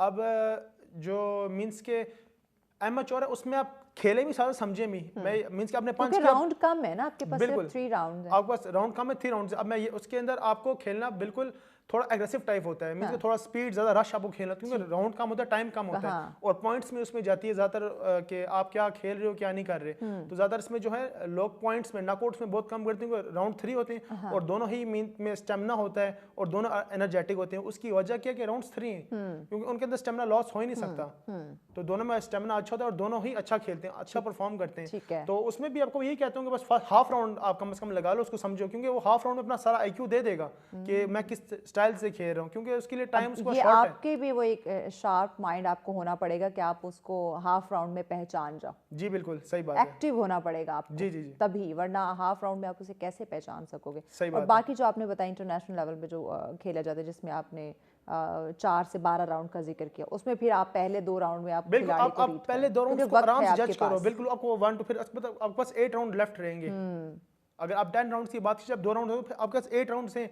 अब आपको पता चल जाएगा ये स्पीड कर रहा है कि आपने उसको स्कैन कर लिया होगा, आपको पता चल जाएगा कि 8 राउंड्स आपने उनसे कैसे खेलना है, आपको इसको कौन सा पंच आपने उसको मारना है। अच्छा, इसमें अदनान जैसे आप जिक्र कर रहे हैं खिलाड़ी को समझना चाहिए, सामने वाला भी तो उसी तरह आपको रीड कर रहा हो सकता है। बिल्कुल, तो यही तो इंटरनेशनल का मजा होता है खेलने का, यही तो एक इंटरनेशनल प्लेटफॉर्म होता है। मैंने आपको बताया कि इंटरनेशनल बंदा सिर्फ इस तरीके से नहीं आ जाता कि भाई बस एक आपने मैच खेला आप इंटरनेशनल हो, आपको ना करके वो इंटरनेशनल में 5 to 6 ईयर लग जाएंगे और आपकी मेहनत चाहिए होगी, और आप आहिस्ता आहिस्ता मींस के पहले अगर आप क्लब लेवल खेलोगे, अब क्लब लेवल में आपकी अच्छी परफॉर्मेंस है, सब मानेंगे, तो आपको एक सर्टिफिकेट दे दिया जाएगा कि आप एमेच्योर प्रॉपर डिवीजन लेवल पे आप खेलोगे। डिवीजन लेवल आप जब पास करोगे, ज्यादा विन करोगे, ये नहीं आप ज्यादा हारते रहोगे तो आपको परमिशन नहीं मिलेगी आगे खेलने के लिए। तो अगर आप जब ज्यादा विन करोगे फिर आपको परमिशन दीजिए कि आप चांसेस ज्यादा होंगे। अब आप सूबे के लिए खेलें, अपने प्रोविंस के लिए खेलें। जब प्रोविंस के लिए आप ज्यादातर अपनी विन करोगे, अपने अचीवमेंट्स लोगे, तो फिर आपको फेडरेशन दे देगी अब आप नेशनल लेवल पे खेलें। अब नेशनल लेवल पे आ जाती है फिर मेन चीज आती है आर्मी, वापडा, पंजाब, बाकी सूबाज वगैरह भी सारा प्रोविंशियल आ जाता है। अब उसके अंदर गोल्ड होना बहुत मुश्किल काम है, तो उसके अंदर भी आपको अपनी मेहनत पे यकीन होना चाहिए, मेहनत होनी चाहिए। उसके बाद आप जब गोल्ड हासिल कर लेते हो नेशनल के अंदर, फिर आप आ जाते हो इंटरनेशनल के अंदर, फिर वो आगे आपकी मर्जी या आप गोल्ड नेशनल गोल्ड होते हो या सिल्वर होते हो, फिर आपकी मर्जी कि आप 3 राउंड पे आना चाहते हो या फिर आप खेलना चाहते हो इंटरनेशनल प्रोफेशनल।